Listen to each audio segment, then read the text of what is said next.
So people have tried to make up stories about weird-looking humans for as long as we can remember. What's even weirder is that, over the years, people have even claimed to have proof of these mythical humanoids. Like the Gorgadas, which were said to be a tribe that lived on islands near the Atlantic coast of Africa.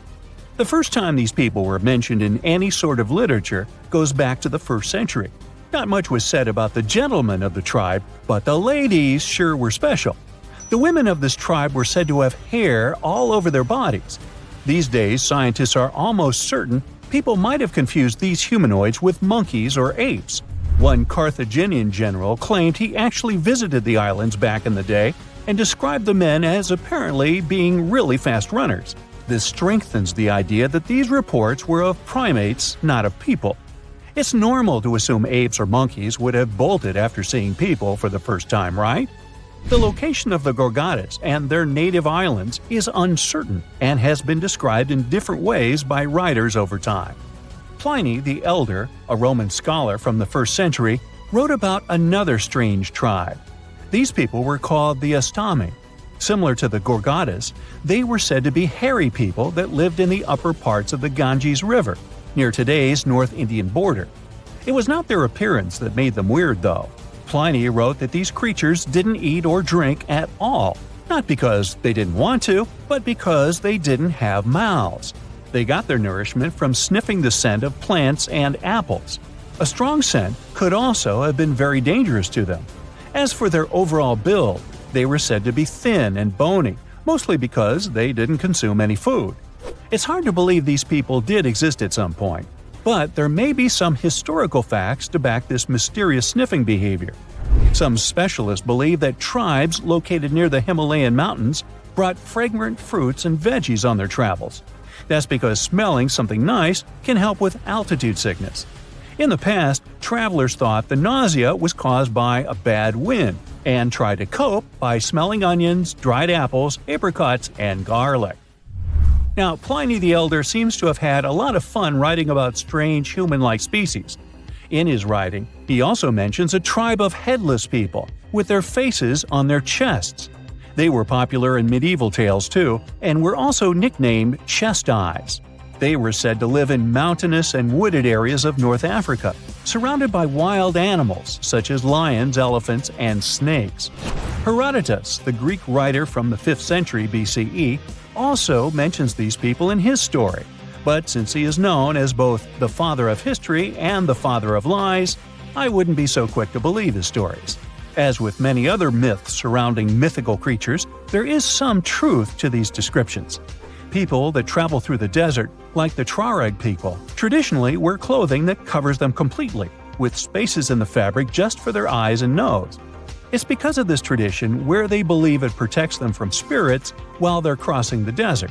It's no wonder these outfits might have misled the ancient writers into thinking these people were headless. This next mythical group was like the basset hounds of people, not because they had a good sense of smell or because they snored on the couch the whole day, but because they had ears so long they could cover their entire bodies at night. They were called the Panotti, and were said to be a tribe of giant-eared people from some unknown cold islands. They slept inside their big ears, and some said they could even help these people fly. Then there are the stories about weird monopods. You might have already guessed what those look like. The monopods were creatures in ancient mythology that had just one big foot. The word monopod translates to 1 foot in Greek. They were also called sciopod, which means shadow foot. That's because, according to some accounts, these people had feet so large they could use them as umbrellas to help them hide from the sun. They would simply lay on their backs with their foot up in case they were ever caught in the scorching heat. Never mind about the foot burn. They were first mentioned in a play in 414 BCE. Others wrote about traveler stories encountering monopods in India, and they described these people as having one leg, but one they could easily leap with to get around. No list of strange human-like creatures would be complete without mermaids. They're described as mythical beings who live in the sea and are usually depicted as having a woman's upper body and a fish's tail below the waist. In different cultures, the mermaid represents either life and fertility or danger and destruction. The earliest known mermaid legend dates back to around 1000 BCE. In this story, the spirit, Antarctica, wanted to live in the sea, but her peers would not allow her to give up on her beautiful features. So they opted for that half-human, half-fish appearance. There are also folktales of mermaids in early Britain, but with no illustrations attached. In sailor tales, the mermaids can symbolize both luck and tragedy. Since sailors spent much time in the sea and they sometimes had nothing to do, it's no wonder they started to believe in figures that controlled the weather. Mermaids were seen as both attractive and dangerous, like the sea itself, reflecting the unpredictable and thrilling nature of water. We have no proof that mermaids exist today, but some people did their best to manufacture evidence over the years. Ever heard of the Fiji mermaid? It was a made-up creature introduced by American showman P.T. Barnum back in the 1840s. It was presented in New York, Boston, and London and gathered a lot of attention from the public. It was not the only one of its kind, and the weird thing is these fake mermaids weren't even pretty. Some of them were made by attaching fishtails to ape or monkey bones. The Dominican Republic has its own mysterious human-like mythological creature. This story tells of a woman who lives in the woods, described as having long, dark hair. But here comes the catch: she's said to have backward feet. Despite being quite short, her features are described as being extremely beautiful, especially her eyes. Her name is La Ciguapa. She's thought to be a nocturnal creature, and you can't predict her movements based on her footprints, because of the way her feet are positioned. It's also thought that to catch sight of her, you'll need to go looking for her at night, but only when there's a full moon. There's always a catch. And you'll also need a dog to help. There are many variations of her story, though. Other tales speak of a shy creature that runs away at the mere sight of humans. She's known to sleep in trees and feed on fish and fruit.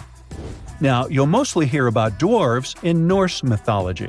In many Northern European tales, dwarves are described as being physically smaller than most people, but also as the best of blacksmiths.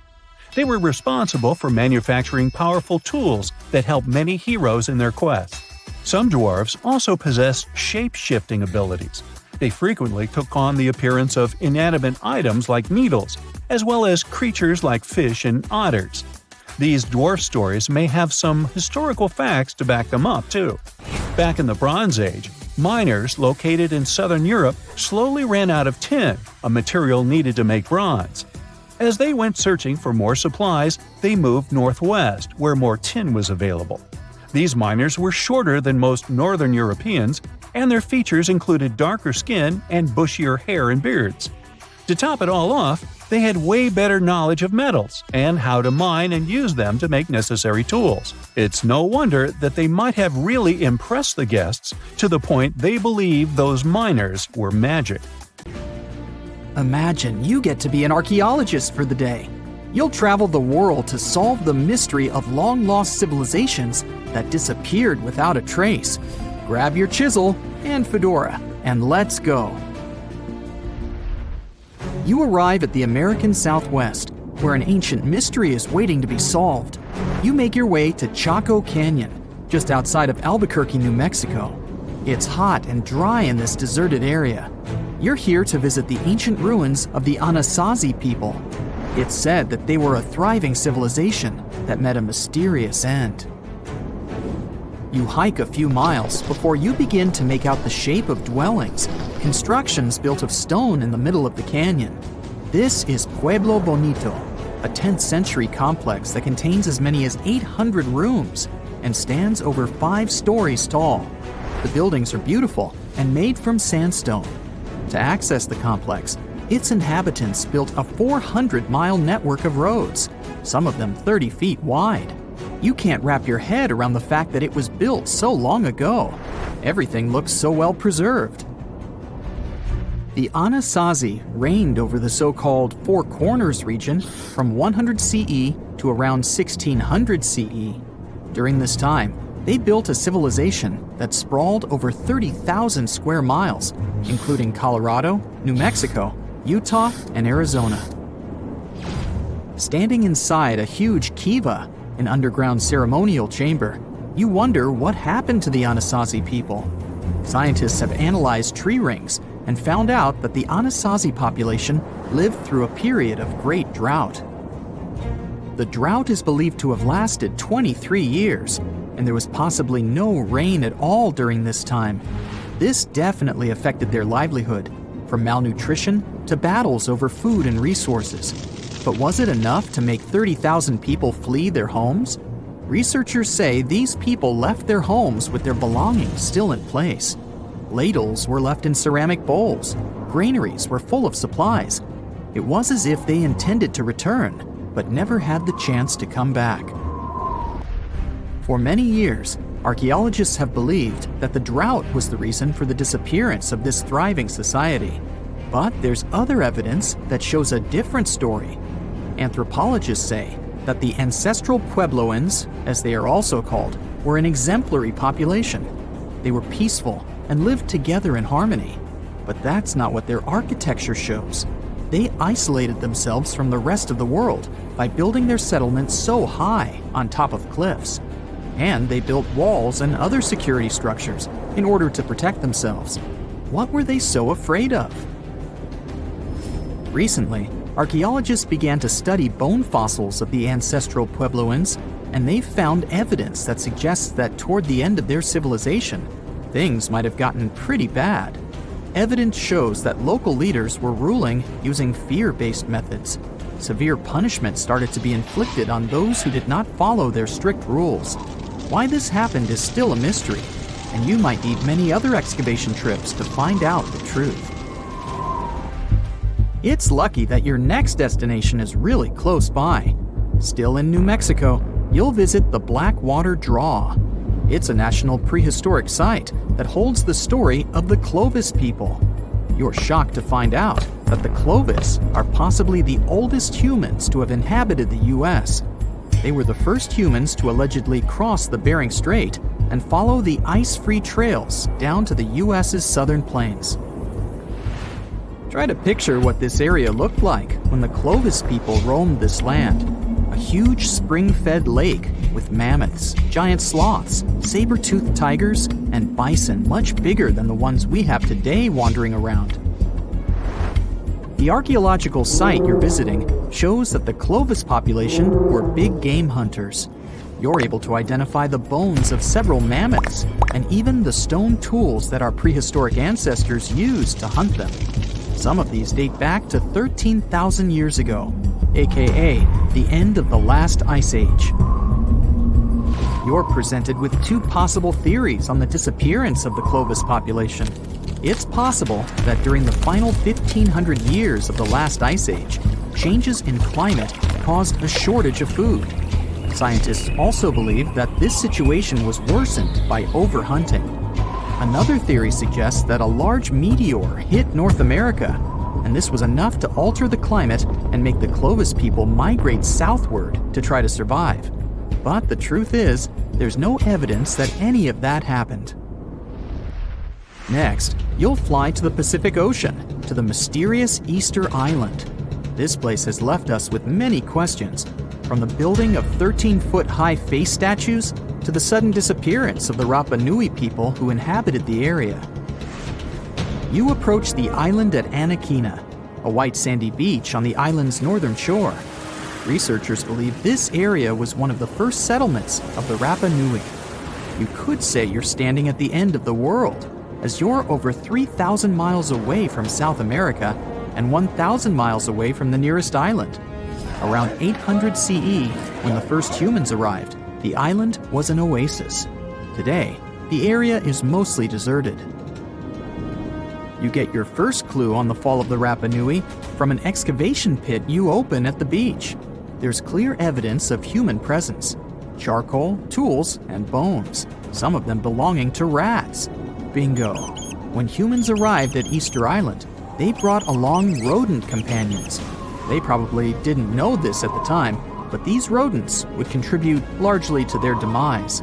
Rats love palm trees, which helped to deforest the natural vegetation of the island gradually over the years.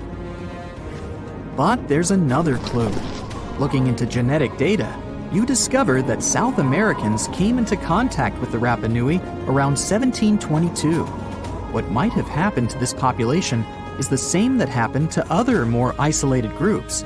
The contact with foreign groups brought about diseases that possibly led to the end of the Rapa Nui. To finish off your trip, you're headed to Cambodia. The country was once home to the great Khmer Empire from the 9th century CE to the 15th century CE. The ruins of this place are magnificent. Your main excavation site is the Plains of Angkor, built alongside the Mekong River. This huge site was the most important Khmer city at the time. Just FYI, Angkor actually means capital city in the Khmer language. The Khmer were able to build a huge network of roads connecting Angkor with the rest of the empire. And it's believed that up to 1 million people were spread throughout the Khmer Empire at its peak days. It was the largest pre-industrial city in the entire world. It's comparable in size to modern-day Los Angeles, just so you can get an idea.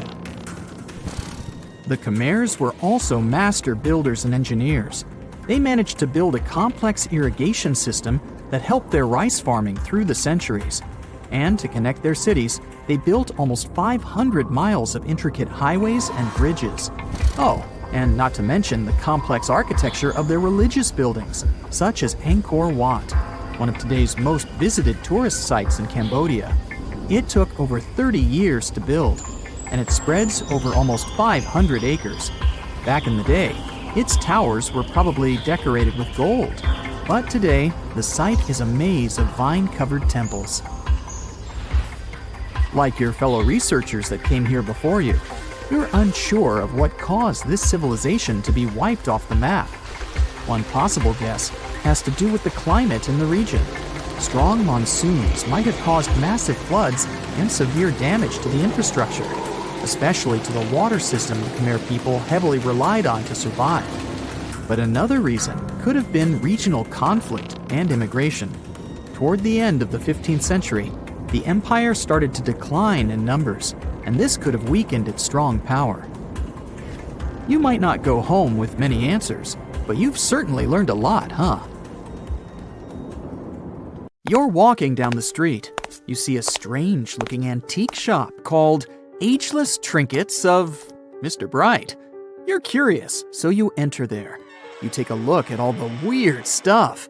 Suddenly, an old folded parchment paper catches your attention. It's a world map, but something's off with it. Instead of showing the countries as you know them, it shows the locations of 4 mythical lost worlds and civilizations.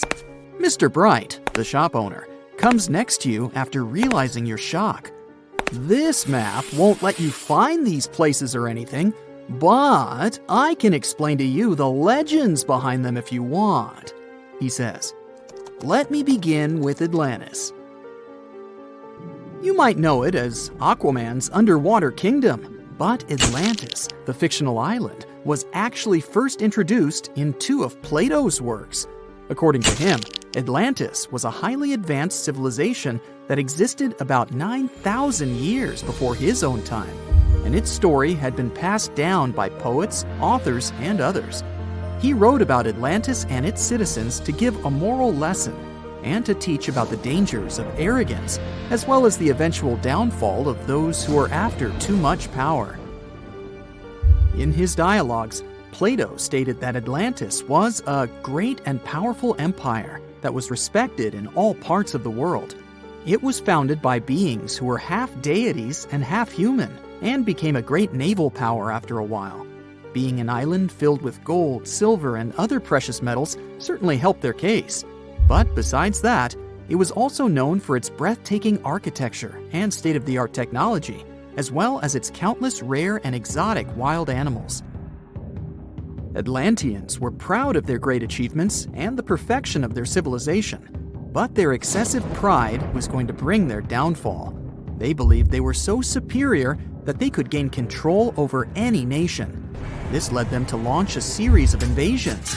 They conquered many of the Mediterranean lands, but when it was time to enter Athens, Athenians pushed back with an extraordinary force, so the Atlanteans were finally defeated.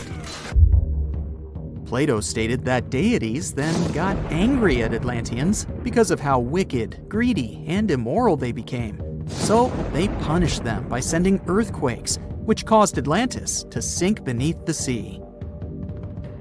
Although the earliest written records of Atlantis were Plato's works, some people still believed his story to be based on truth and tried to identify the island of Atlantis with actual countries. Some people suggested it may have been located in the Mediterranean Sea, near the coast of Spain or Italy. Others thought it may have been located in the Caribbean, off the coast of Central or South America, but there was no solid evidence to support any of these claims. One theory, in particular, seemed more plausible than the others, though. Located in the Aegean Sea, the island of Santorini was the home of a highly advanced Minoan society. However, due to a huge volcanic eruption, it was destroyed about 3,600 years ago, causing the Minoan civilization to suddenly disappear. These similarities between the fictional Atlanteans and the historical Minoans made Santorini a good candidate for the speculations. Yet again, there were still major flaws with it, such as how the time when Plato said Atlantis was destroyed doesn't coincide with the time of Santorini's eruption. So Atlantis still continues to be regarded as nothing more than a popular legend in the scientific world. Now, let's move toward the northeast direction on the map, Mr. Bright says. According to Celtic Breton mythology, there once was a magnificent city called Ys, also known as Caris, that towered over Douarnenez Bay in France's Brittany region. It was the most wealthy city in the entire Atlantic. It was especially famous for its beautiful gardens and buildings, and its citizens were all living comfortably and happily there. Dahut, who was King Bradlon's daughter in Breton legends and literature, had a deep love for the sea. She begged her father to build a city at the edge of the sea, and that is how the city of Ys was established. Little did she know that she would be the one responsible for the destruction of her father's beloved gift. You see, since the city was surrounded by the sea, it needed to be protected by a dike equipped with floodgates, and these gates could only be opened at low tide. And the only one who had the keys to these gates was the king himself. One day, a handsome red knight arrived at the city, but couldn't pass the gates. Dahut was so taken by him that she wanted to let him in. She knew that her father was the keeper of the only key to the city, so she sneaked into his room and stole it from him. Then she gave it to the Red Knight so that he could enter the city and they could be together. However, the Red Knight turned out to be the Prince of Darkness, and he intentionally left the gate open to the raging sea. The waves soon swallowed all of Ys. King Gradlon was able to escape on his magical horse, but Dahut couldn't. She turned into an evil mermaid who lured sailors into the sea. Today, if you go to Quimper, a city in Brittany, northwest France, you can find the statue of King Gradlon riding on his horse. Although the city of Ys is a legend, Brittany coast locals believe that on the days when the waters are calm, you can still hear the tolls of the city bells deep under the sea, if you listen carefully. Mr. Bright then points at the Indian Ocean on the map and says, "Now, have you heard about Lemuria?" Back in the mid-1800s, a few scientists suggested that there was once a continent that existed in the Indian Ocean, somewhere close to the south of modern-day Sri Lanka. The first one to popularize this theory was the British lawyer and zoologist Philip Lutley Sclater. In his paper, The Mammals of Madagascar, he stated that he found lemur fossils in India, and not in Africa. However, this discovery was extremely shocking to him because of the fact that lemurs' original homeland, Madagascar, is much closer to Africa. He proposed that this was possible only if some larger continent connected the two once. He stated that this continent must have eventually sunk to the ocean floor. He then named it Lemuria, and hence the theory was born. People who came after Sclater took his theory a step further and thought that Lemuria was also the home of an extinct race of humans called Lemurians, who had 4 arms and enormous bodies, and were also the ancestors of modern-day humans, as well as lemurs. Of course, as new scientific discoveries were made on plate tectonics, evolution, and the study of DNA, the theories regarding the fictional continent called Lemuria were debunked. The last fictional land on the map is Agartha, Mr. Bright says. Taking its roots from Eastern mysticism, one legend says there's a kingdom called Agartha that is located deep beneath the surface of the earth. It's where all four corners of the world are connected by paths and tunnels. It is said that there's a secret entrance into Agartha hidden in the Gobi Desert, and it's built by Agarthans themselves using advanced technology that can't be detected by us, the surface folks. According to some beliefs, Agartha exists to counterbalance the energies of those who live above the surface. While we live in a state of rush and heightened emotions, this world beneath us is the total opposite. Some even say that those who escaped Atlantis fled here to continue their lives inside the Earth's core. And yet, others think it's actually a land that's crawling with all kinds of monsters. But there's no need to be scared, since modern science proved Earth's core is not actually hollow and is a solid hot iron ball. So you can cancel your journey plans to the center of the Earth if you've made any. Thanks, Mr. Bright. In July 1990, 4 Czech guys decided to go on an adventure to find the Mongolian death worm, a creature that might have inspired the monster you've seen in the movie Dune. They say it lives somewhere deep in the Gobi Desert, so they flew to Mongolia, hopped into an ATV, and hired some local guides to help them. All that to meet a creature that is up to 6 feet long, can spit acid that could melt anything, and is capable of shooting electricity at those it doesn't like. Legend says that these friendly guys spend most of their days hiding underneath the sandy dunes, but they'd like to come out during the wetter months of June and July. So the timing for a spotting was simply perfect. But the crew needed to figure out how to lure the creature. Sadly for them, no one knew what the giant worm liked to eat. So they built a thumper, which is a machine that made rhythmic pounding noises. They were hoping it would call the worm out of the ground. For 2 months, they searched the vast desert, crossing dunes and rocky plains, looking for any sign of the creature. But alas, it didn't really work out. Ivan McCurley, who was the leader of the 1990 expedition, came back to Gobi Desert again.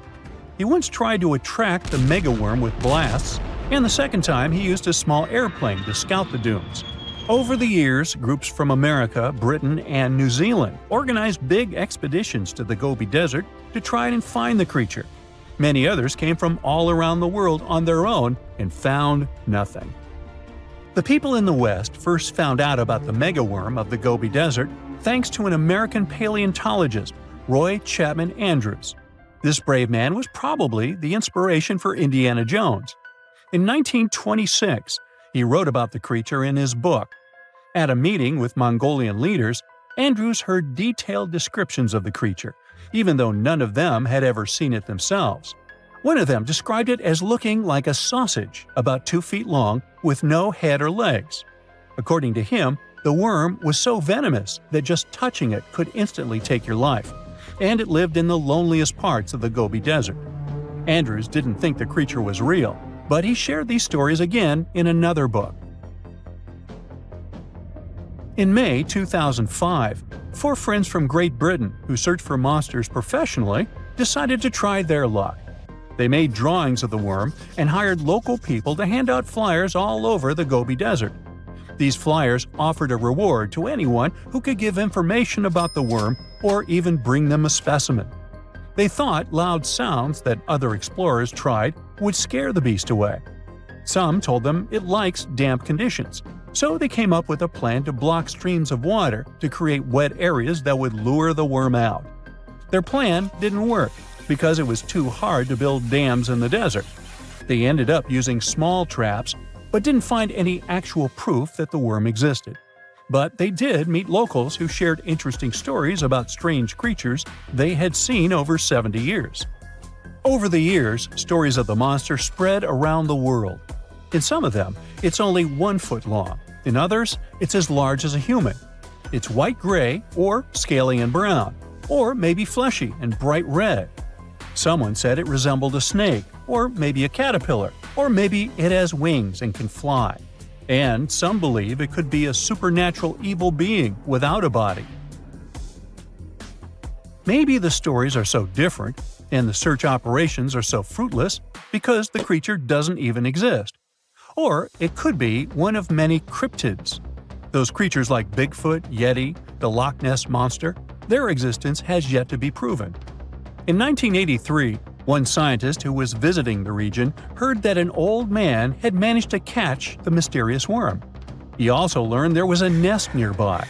The scientist bravely approached the hole in the sand and put his hand inside. A giant creature dragged him in, and he was never seen again. Just kidding. He actually found a Tartar sand boa inside. It's a chunky, burrowing, non-venomous snake that has small eyes and gray-brown scales.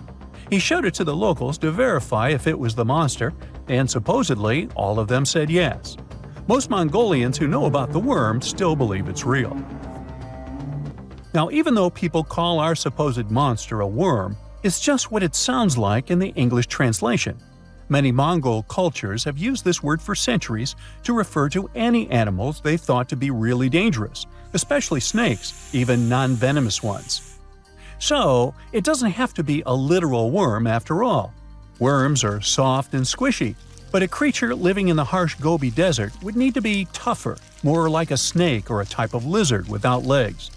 Neither of these creatures can shoot electricity or spit acid like they say the death worm does. But some snakes, like cobras, can spit venom that's dangerous for people. If it were real, the creature would have a backbone, and explorers searching for it would likely find some bones or evidence left behind. And there are actually fossil remains all over the Gobi Desert. Scientists found representatives of over 80 dino groups here over the last almost 100 years. It all started with the world's first dinosaur egg nests. This discovery changed all the scientists knew about dinos. It was the first proof they laid eggs.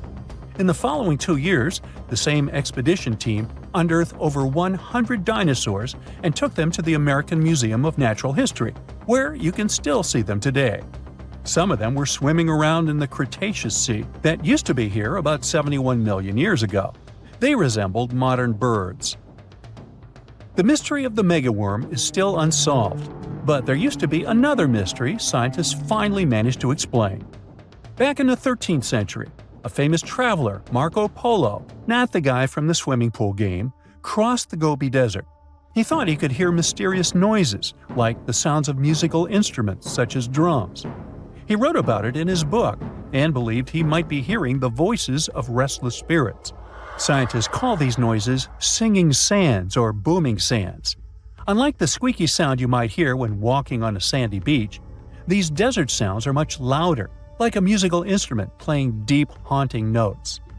Over the years, people came up with all kinds of ideas about what caused the sounds, like underground water or winds making the sand vibrate. Not all dunes can do this, and scientists wanted to figure out why.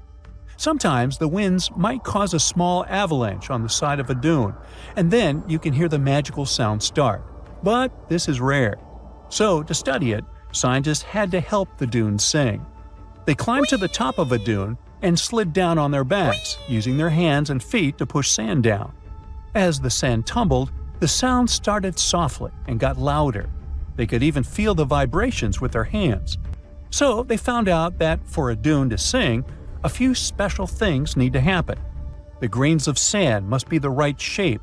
The dune has to be big, and the sand must be very dry, so no singing after it rains. Inside the dune, there's a hard layer of packed sand that acts like a giant speaker. This layer bounces the sound waves back and forth, makes the noise louder and louder, and creates a haunting melody that can fill the desert air. In other words, the dunes can play tunes. Yeah, sorry, I couldn't help myself with that one.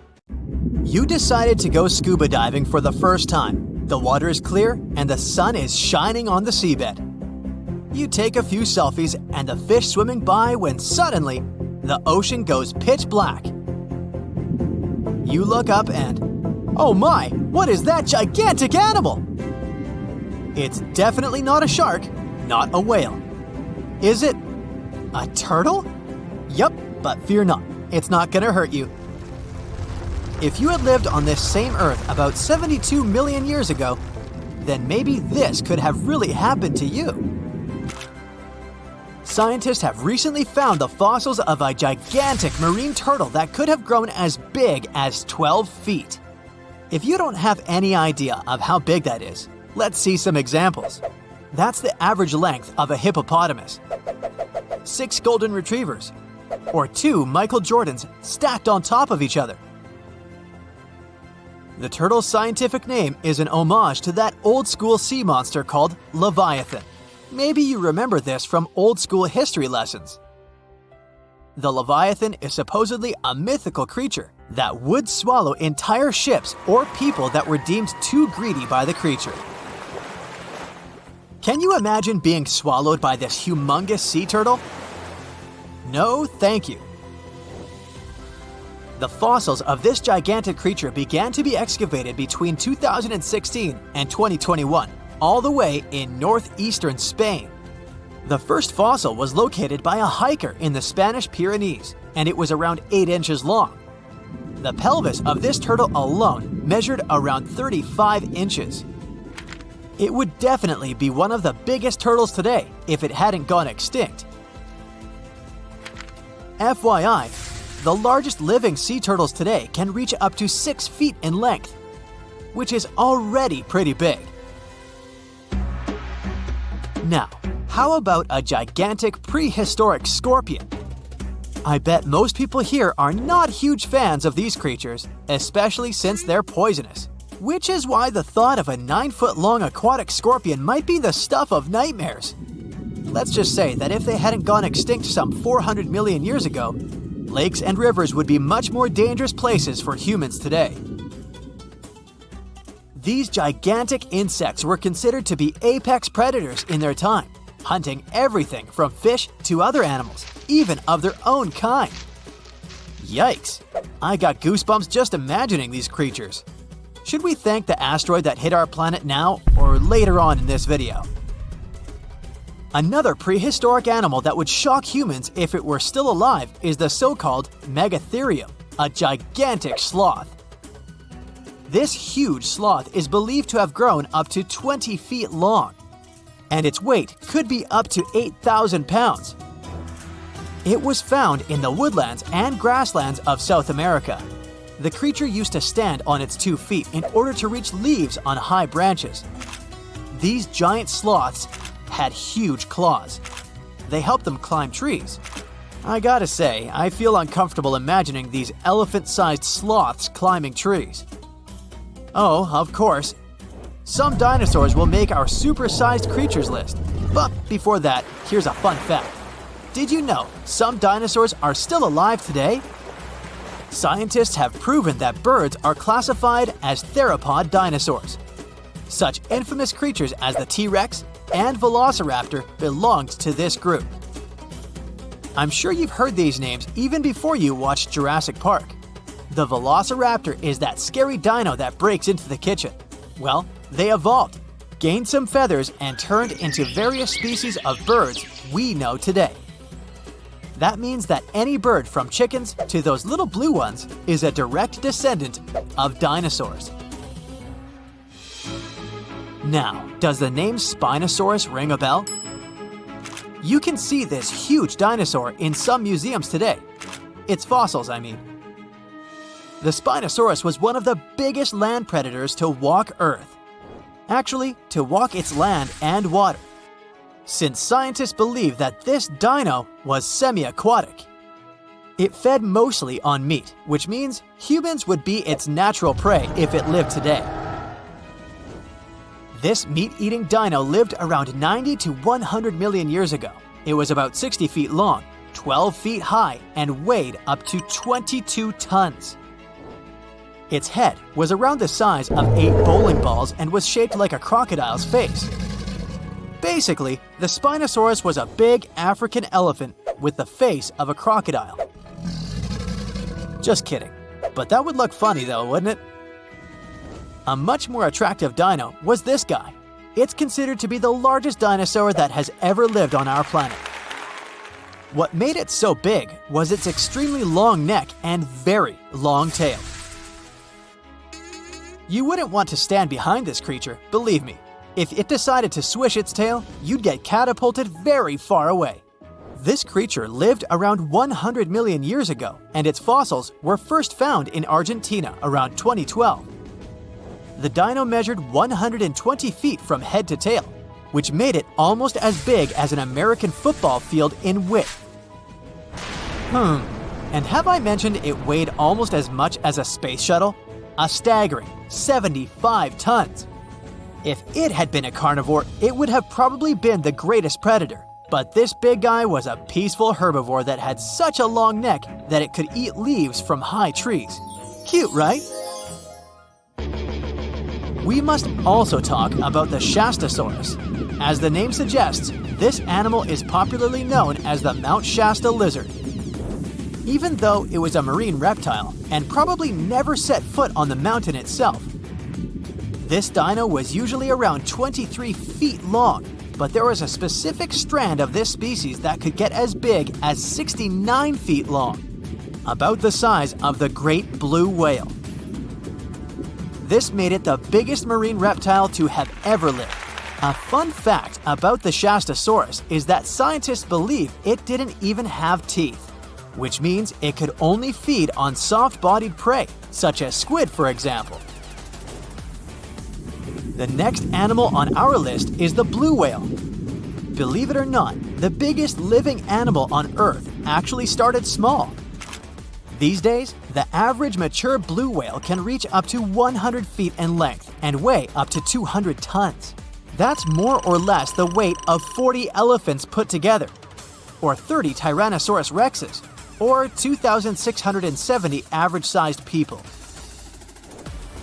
Blue whales have to eat up to 50 million calories per day to support that body. That's the equivalent of 30,000 Big Macs, just FYI.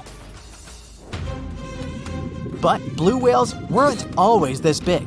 They actually evolved from a four-legged mammal that lived on Earth around 48 million years ago. Their ancestor was called Pakicetus, and it was only 6 feet long. Here's a fun fact. To be able to live in the water as one does today, the blue whale had to go through some intense adaptations. A blue whale can replace up to 80 to 90% of oxygen in its lungs each time it takes a breath. A human replaces only up to 15% for comparison. It allows these animals to dive for up to 1 hour at a time, down to a staggering depth of 330 feet. Elephants were bound to make the list. Elephants are currently the largest land animals on Earth. They can grow to be about 13 feet tall and weigh up to 7 tons. That's pretty small if we compare it to the other animals that once lived on Earth, right? But if we placed a 6-foot-tall human next to an elephant, we'll see it's not at all that small. African elephants are bigger than their close relatives, Asian elephants, and they have a similar lifespan to humans, up to 70 years. Pokemon might have made us collectively wish that salamanders were real-life dragons, although they're not. They can still be pretty cool, though. There's a giant species of salamander that is known to be the largest living amphibian. They can grow to be as long as a regular-sized human, reaching up to 6 feet. I bet that wouldn't be a pleasant underwater encounter. Welcome to Rapa Nui, better known as Easter Island. It's a tiny speck in the vast Pacific Ocean, 2,200 miles away from the coast of Chile. This island is most famous for its eerie moai statues. This place is also home to one of the most mysterious writing systems in the world, called Rongo Rongo. We found it on 27 small wooden tablets. For years, historians have been arguing about the true history of these tablets, and now we might have found the truth. Humans first set foot on this island in the 12th century. For many years, it was home to the Rapa Nui people. They were pretty isolated out there in the Pacific Ocean until Europeans arrived in the 1720s. Europeans brought with them lots of troubles, leaving only a small fraction of the native population alive. Later in the 19th century, A missionary, Eugene Iro, went to the island and discovered the wooden tablets with intricate symbols carved on them.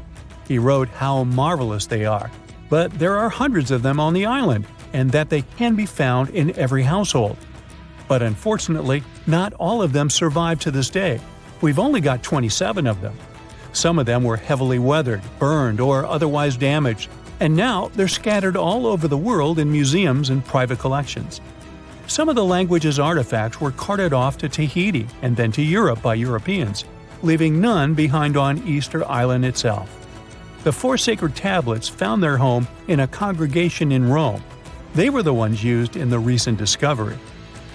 For years, historians have been arguing whether this writing system was made up by the islanders themselves or they borrowed it from Europeans. To find the truth, they decided to use a technique called radiocarbon dating. All organic materials, like wood, charcoal, and so on, contain a tiny amount of a radioactive form of carbon called carbon-14. When life comes to an end, things stop taking in carbon-14, and the amount they had starts to decay over time. By measuring how much carbon-14 is left in a sample, we can assume how old this sample is. This is how we learn the age of many fossils and artifacts. So, they looked at the age of some Rongo Rongo tablets. 3 of them were crafted from trees grown in the 18th or 19th century, which aligns with the arrival of Europeans. However, one of them is older than the Europeans' first visit to the island.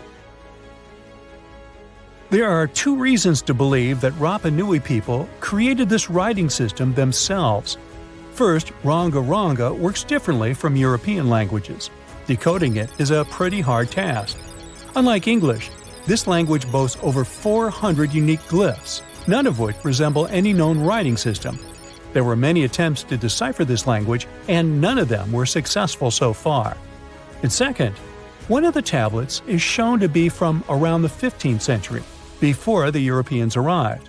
The problem is that radiocarbon dating can only tell us when the wood the tablet was made from was cut down, not when the writing was put on it. And since we've only got one tablet to go by, this isn't enough to be completely sure.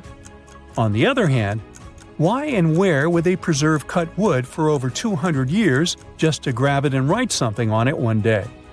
But anthropologists and historians say that it's possible.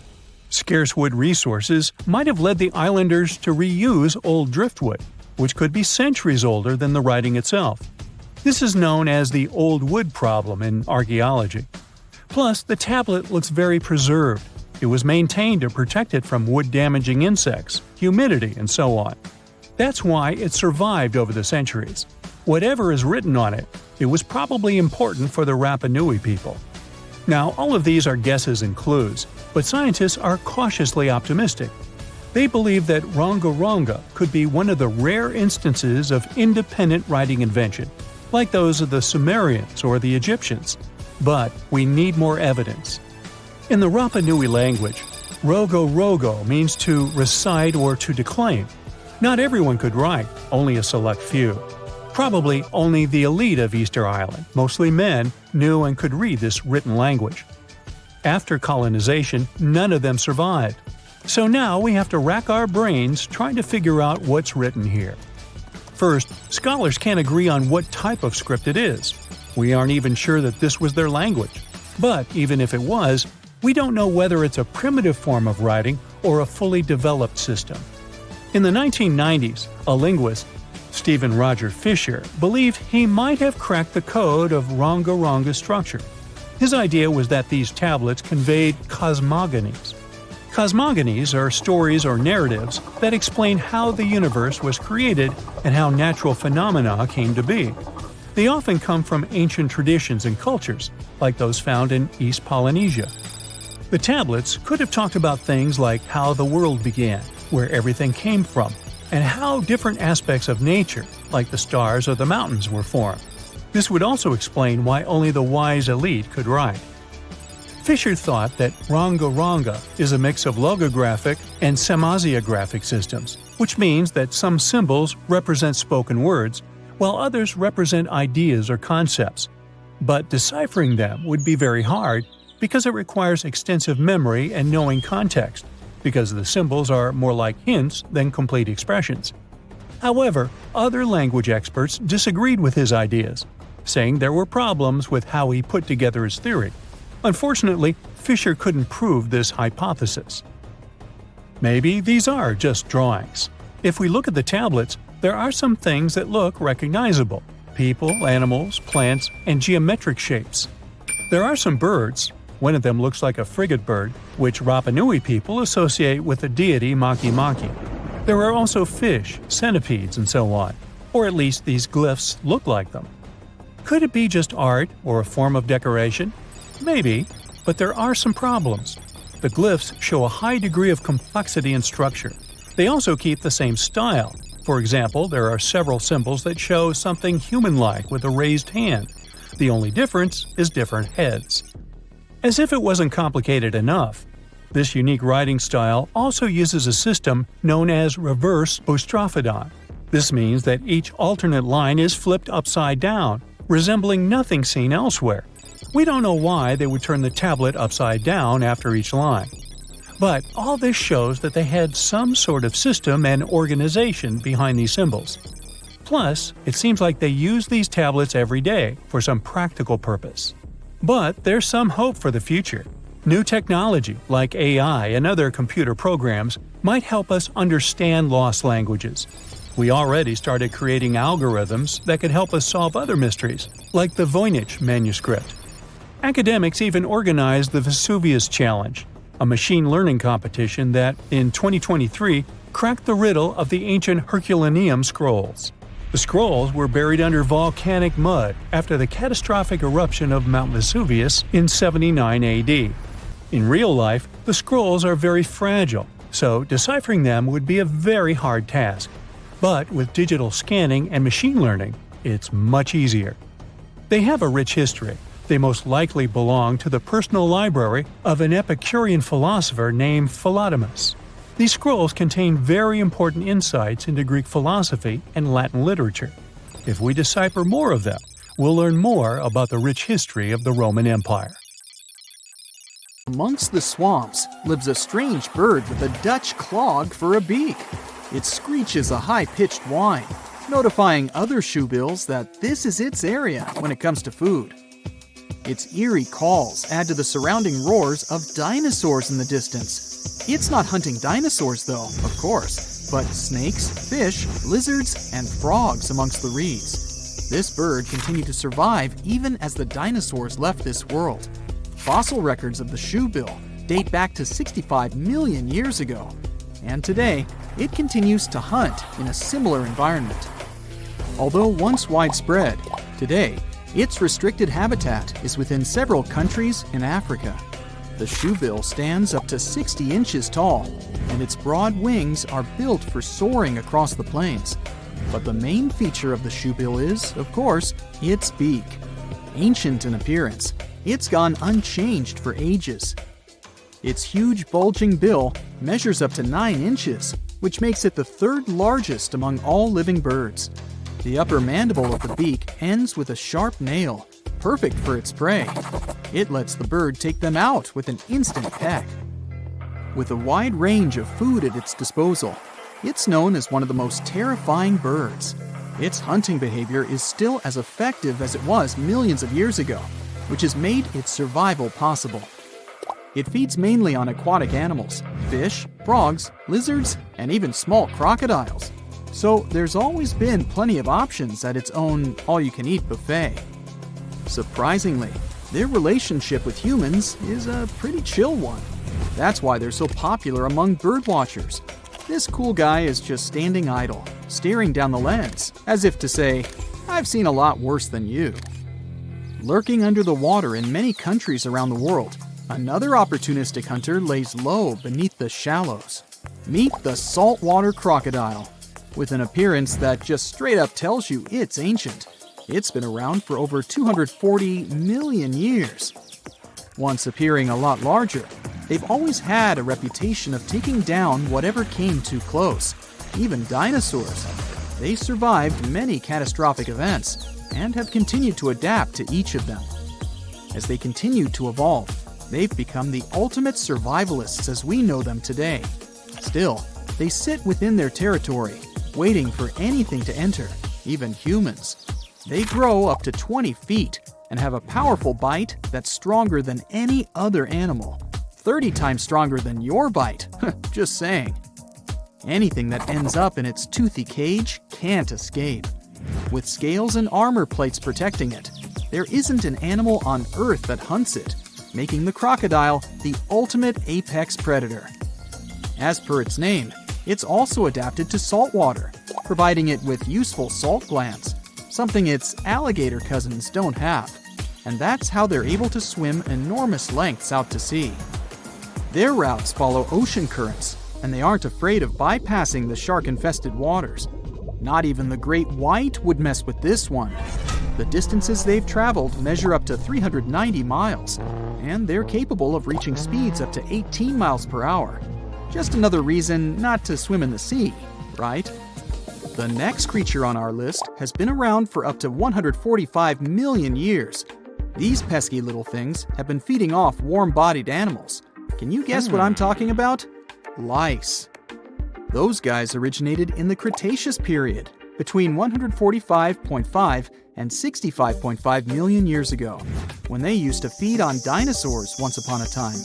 And then, they have continued to remain a constant annoyance to most species. Currently, there are 5,000 different species of lice, each one having a taste for a different animal. They feed on all birds and mammals, except for pangolins and bats. Lucky them. They are an obligate parasite, which means they cannot live unless they live off another life form. Living their entire lives to reproduce on their hosts, lice will change their color to match the fur or feather of their new homeland. But how do you get lice as a human? Well, it's purely by luck or bad luck. They usually choose to leave when their original host has passed on. They seek a free flight from a nearby fly, grabbing onto its legs and hitching a ride to the new homeland. Within 4 small islands in Indonesia lives a powerful beast, a reminder of the megafauna period. Meet the Komodo dragon. Reaching a length up to 10 feet, it's a master ambusher. Its hunting method involves tracking down prey, then injecting venom into it. As the prey escapes, it will track it down as it slowly tires and then feeds on it. And that's how it's managed to survive for millions of years. But it has strangely disappeared from other parts of the world. These islands weren't always its home, and it's only been here for the past 4 million years. Originally, the dragon's ancestors came from Asia, but migrated south to Australia 40 million years ago. And with a great range and variety of food, that's where they grew to their massive size. Then, some 25 million years later, a collision with continental land masses occurred between Australia and Southeast Asia. Taking the opportunity, they spread even further, as far as East Timor. As the islands became separated, the Komodo dragons continued to flourish in their new lands. Without any competition, they could maintain their normal hunting methods. Unfortunately, in Australia, they all eventually disappeared due to competition from humans. Another ancient species is really intriguing, not only because of its appearance. Let me introduce it to you, the coelacanths. Scientists found the only evidence of their existence in their fossils. It made us believe they disappeared 410 million years ago. So, you could imagine the surprise when they were discovered in 1938, idly swimming along the east coast of South Africa. It's truly a fossil that's come back to life. It gave us a great opportunity to not only further understand this species, but to answer many questions about some of its relatives. Growing up to 6.5 feet, they have a lifespan of up to 100 years. But what's strange is, they have 8 fins. They're the oldest known living member of the lobe-finned fish. They are so ancient that they're more related to amphibians, reptiles, birds, and even mammals than to the ray-finned fish we know. Armored with strong cosmoid scales and with a hinge on their jaw that allows them to open their mouth very wide, they are truly ancient-looking creatures. But they did evolve slightly differently than their ancestors, although they still look the same. They once lived in much shallower waters and originally used lungs to breathe. After the dinosaur age, They had to move into deeper waters to feed and gradually upgraded their lungs to gills. And it was this new ability that ensured their survival. Let's go even further back to 480 million years ago. You wouldn't think that anything that existed back then could possibly still be alive today. But the horseshoe crab is not only still on this planet, it's almost identical to its ancestors. Its whole body is protected by a thick plate with spikes pointing outwards. It has 10 eyes scattered around its body. 2 are used for finding mates, and the remaining 8 act as light receptors. There is also a long tail. Although it looks menacing, its only use is to simply help flip itself back the right way up if it gets knocked over. Its design is so effective that whatever constant changes the planet has provided, it survived. Although they look like they could be related to a lobster, they're actually closer to spiders and scorpions than crabs or crustaceans. With a healthy diet of clams, crustaceans, and worms, they find enough to eat along the coasts of the Atlantic, Pacific, and Indian Oceans. They also feed on algae, so it makes sense why they manage to survive many food shortages caused by world events. With all the traits of the horseshoe crab, who knows, it might even outlive humans. Well, here's to the next 480 million years. Now, let's assume that another species, whether humanoid or dolphin-like, could have existed millions of years ago. How do we find their traces? There was a Doctor Who episode about a non-human industrial civilization on Earth that existed long before us. These reptiles, called Silurians, were forced deep underground by a catastrophic rise of temperatures on Earth, and there they thrived for centuries. That inspired scientists to create the so-called Silurian hypothesis. If there was an advanced civilization before us, we should find their traces somewhere. Well, let's try. Climatologist Gavin Schmidt and astrophysicist Adam Frank decided to dive into this themselves. Like us, any technologically advanced civilization would be hungry for energy. So they looked for global effects that would leave a widespread mark. For example, hints of large-scale industrial processes, like plants and factories, and their leftovers. Then comes the question of how long these civilizations would last. If they existed for a long time, we should look for long-lasting signs, like residues from burning fossil fuels, mass extinctions, synthetic chemicals not found in nature, and even traces of nuclear fission. Basically, we should search for the same kinds of things that humans are currently leaving behind as evidence of our activities. Unfortunately, this evidence isn't that easy to find. Let's imagine an unsettling scenario if humanity suddenly disappeared. Even though it seems like we've left a lot of changes on our planet, the future civilization millions of years from now would struggle to find any remnants of our existence. Why? Well, our planet has existed for 4.5 billion years. Complex life on Earth has existed for more than 400 million years. Compared to that, our industrial period only lasted around 300 years, and we haven't left any significant traces. Our record of Earth's history is full of gaps, especially the further back you look. The fossil record captures only some things, being very selective and incomplete. On average, one fossil emerges every 10,000 years, and dinosaur footprints are even rarer. Mountains rise, oceans change, and plate tectonics can easily wipe out evidence of entire civilizations. After a couple of million years, chances are any physical signs of a civilization would disappear. In order to find at least something, we have to look for things like odd sediment patterns or unusual isotopic ratios. Also, fossils mostly form in water, leaving us in the dark about creatures on land or in the jungles. So even if there was a technologically advanced society millions of years in the past, and even if they were far more advanced than us, we might struggle to find any clues of its existence. Frank and Schmidt try to understand how we could ever hope to spot signs of them. Discovering actual cities would be the ultimate proof of a Silurian-style civilization on Earth. But Adam Frank isn't too optimistic. Even now, our cities cover less than 3% of the surface, making it easy to miss ancient city ruins. Whether a city survives over tens of millions of years depends on whether the land around it is sinking, getting locked into a rock, or rising, getting worn away by rain and wind. So places like the French Quarter in New Orleans might have a better shot of making it into the geologic record than, say, Haight-Ashbury in San Francisco. When it comes to finding artifacts, the odds are pretty slim as well. No prehistoric iPhone would survive millions of years, fancy glass or not. Finding their fossilized remnants might be a bit more promising, but it's still tricky. Considering modern humans have only been around for about 100,000 years, it's quite possible that we might overlook any traces of an earlier advanced species. There is one thing, though. We could stumble upon their traces in rocks. Our current chaotic era might leave a distinct mark on the Earth's geological history, especially since we're basically experiencing PTM 2.0. I'll get to that in a moment. So they try to look at the changes in the carbon cycle. Humans have been releasing a lot of fossil carbon since the 18th century. This leaves a special mark in the carbon isotope ratio, like a signature that shows the difference between carbon in living things, such as seashells, and carbon in lifeless volcanic rock. Scientists also look for signs in the way sediments are arranged. Large coastal deltas might mean that there were bigger rivers made by folks in this hypothetical civilization.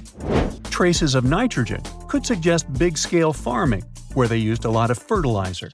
Spikes in metal levels in the sediment could mean runoff from heavy industries. Of course, a single find like that wouldn't tell us anything. Schmidt says the key is to look for multiple signs together. Without clear artifacts, the uniqueness of an event might show in various clues rather than a set of changes linked to a single cause. On a quest for Silurian-style clues, scientists even decided to check the moon. Some astronomers find it surprising that no one has looked into this before. They even joked about the possibility of dinosaurs building rockets and leaving traces on the moon or other celestial bodies. These astronomers think that Earth-like planets tend to erase signs of civilizations on their surfaces. So they're exploring the wild notion that these beings might have been space travelers. In that case, remnants of their technology, known as technosignatures, could be lurking not only on our moon but also on asteroids, or even buried on Mars. There they might endure for millions or even billions of years. Unfortunately, so far, despite digging into the past 380 million years and examining all suspicious events, the researchers haven't found a clear match for a technological civilization. They don't give up, though. Frank calls for more investigation. For example, we could study how modern industrial chemicals stick around in ocean sediments. This, he believes, could help us identify similar chemical traces in the Earth's history. If there are no traces, why do we even bother to find something like that? This research is based on Schmidt and Frank's recent papers. They were delving into the Anthropocene. It's the proposed epoch dominated by human activities on Earth. It's full of these things called hyperthermals. They're prehistoric events when temperatures on Earth sharply increased over a relatively short time. They're like extreme heat waves from the past. A great example of this is the Paleocene-Eocene thermal maximum, or PETM for short. It happened around 55.5 million years ago and saw a rapid rise in global temperatures. Over 200,000 years, the average temperature on Earth jumped from about 9 to 14 degrees Fahrenheit. We study these hyperthermals to understand how they occurred, from natural causes or human activities. So, these hyperthermals sparked the genesis of Frank and Schmidt's research. To study them, scientists started examining chemical signals and tracers left in rocks. When doing that, Schmidt and Frank uncovered some eerie parallels between all the climate issues we have today and past periods of rapid temperature shifts. There's a close similarity between the PETM and other hyperthermal events. So all this work isn't just about solving a historical mystery. Understanding our impact on the environment can guide us to finding better ways to live in harmony with the planet and avoid becoming a forgotten species in the future. Our Milky Way is filled with lots of planets that could be just right for life, but we don't know if there are other civilizations out there. Earth is the only place we know of with living beings. About 200 years ago, people wondered if there might be civilizations on Mars. Back then, it was a real question. But once we got pictures from space probes, we decided there wasn't any evidence for it, and that idea got stuck in our minds. Now, it's not even considered a valid topic for serious science. It's seen as kind of silly. But no one has set clear limits on what could have happened on our own planet a really long time ago. So, even if there is no proof, we shouldn't throw away the possibility. Don't forget, it took humanity a while to recognize dinosaurs. Maybe Silurians are just patiently waiting for their time. At some point in its long and very interesting history, our dear planet Earth was sort of snoozing, just doing its planetary thing, spinning around the sun. And then, bam, life starts getting fancy. Plants and animals start strutting their stuff, showing off their complexity. Fast forward a bit, about 65 million years ago to be exact, and a cosmic disaster strikes, or at least that's what we presume. An asteroid probably smashed into Earth, wiping out the dinosaurs and other big animals. We can't pinpoint specifics about the asteroid, but we do know that it was extremely large and it crashed into our precious planet, creating a dusty mess that settled everywhere. You can still find remnants of that dust layer in sedimentary rocks today. If you dig beneath it, you'll uncover a whole bunch of fossils. These prehistoric creatures were living it up before the asteroid crashed the party. Think of it as the planet going on a cleaning spree, leaving a bunch of empty spaces waiting to be filled. And guess who took the opportunity? Mammals! These furry little critters were the ones to rise to fame. But why is it that this disaster became such a great opportunity for mammals? It's pretty simple, actually. With no big bullies around, they grew, multiplied, and had a population expanse. All kinds of mammals joined to fill in the blanks. Primates, rodents, basically, the whole furry gang.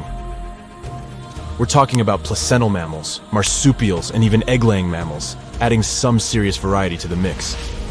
We like to think of primates as our closest relatives here on Earth. What's their story? Well, around 63 million years ago, just a couple of million years after the dinosaurs' final dance, the primates decided it was time for a family reunion. They split into two groups, the dry-nosed primates, who became the cool monkeys and apes we know today, and the wet-nosed primates, who went off to become lemurs and aye-ayes, hey-hays. The fun didn't stop there. About 58 million years ago, the dry-nosed primates began their own little mission. One special guest called the tarsier, arrived on the scene, featuring big eyes that were perfect for late-night shenanigans. This tarsier took a different path from its primate relatives, embracing its unique niche and evolving separately. To this day, the tarsier is the only primate that feeds exclusively on meat. These little guys have a taste for insects, small birds, rodents, and even lizards. But that's not all that makes them unique. Their eyes are twice the size of their brains. Also, their heads can do a full 180-degree spin, just like an owl.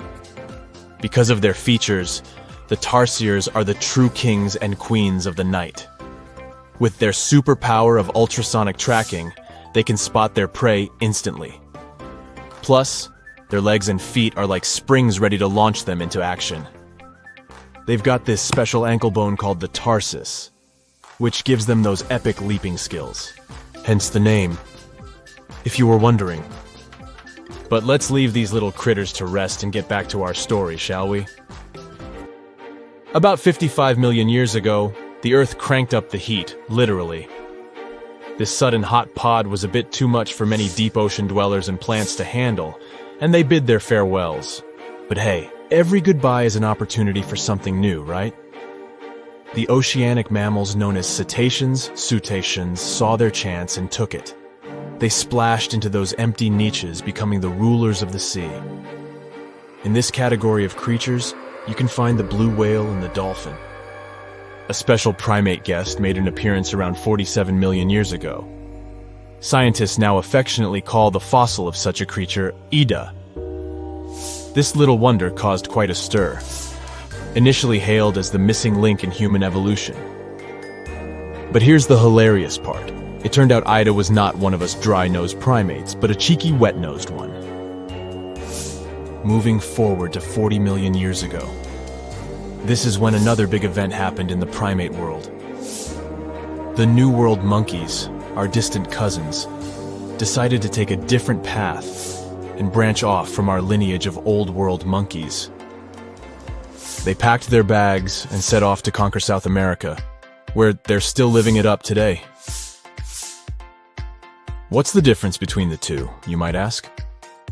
Well, one crucial thing that sets them apart is the fact that the Old World monkeys had nostrils that pointed downwards.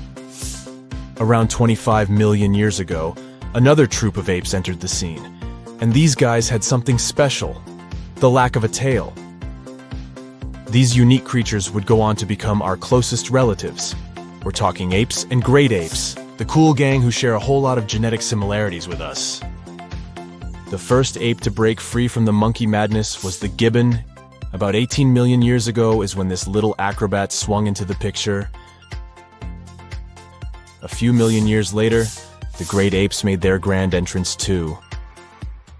Orangutans were the pioneers, venturing into the wilds of southern Asia. We're getting closer and closer to the present. It was 7 million years ago when the great apes took a major fork in the evolutionary road. One path led to our ancestors, the future Homo sapiens, and the other path led to chimpanzees and bonobos. These two primate branches remained united for a few million years before finally going their separate ways. 5.6 million years ago, a game-changing ape called Ardipithecus made its way into our evolutionary history. It had a special talent, bipedalism. That's right, this was one of the first apes to walk on 2 feet, probably making its primate buddies raise an eyebrow or two. The real showstoppers, however, arrived around 4 million years ago, the Australopithecus crew. These were the earliest members of the Hominina hominina subtribe, our tribe. What made them so special? Well, probably the fact that they brought some serious tools to the game. Stone tools, to be precise. It seems that at some point in their evolution, these clever primates started using stones to make their lives easier. Now here comes a crucial turning point in our story. About 2 million years ago, our ancestors faced a food shortage. Survival of the fittest was the name of the game, and 2 strategies emerged. Group 1 went for stronger jaws, allowing them to chomp on tough foods like nuts. Group 2 had a different idea. They opted for weaker jaws, but bigger brains. They wanted access to a wider range of food options. Obviously, the bigger-brained group took the prize. And here's where our gang comes into play. Around 2.5 million years ago, a type of primate also known as handyman made its mark on history. These clever beings had larger brains and knew how to put those neurons to good use. About 1.9 million years ago, a new star emerged, Homo erectus. These creatures not only walked upright, but also had brains that were almost twice the size of the handyman's. They took the world by surprise, becoming the first of our direct ancestors to venture out of the African continent. They even knew how to tame fire. Approximately 700,000 years ago, the world witnessed a culinary revolution. The earliest evidence of cooking appeared.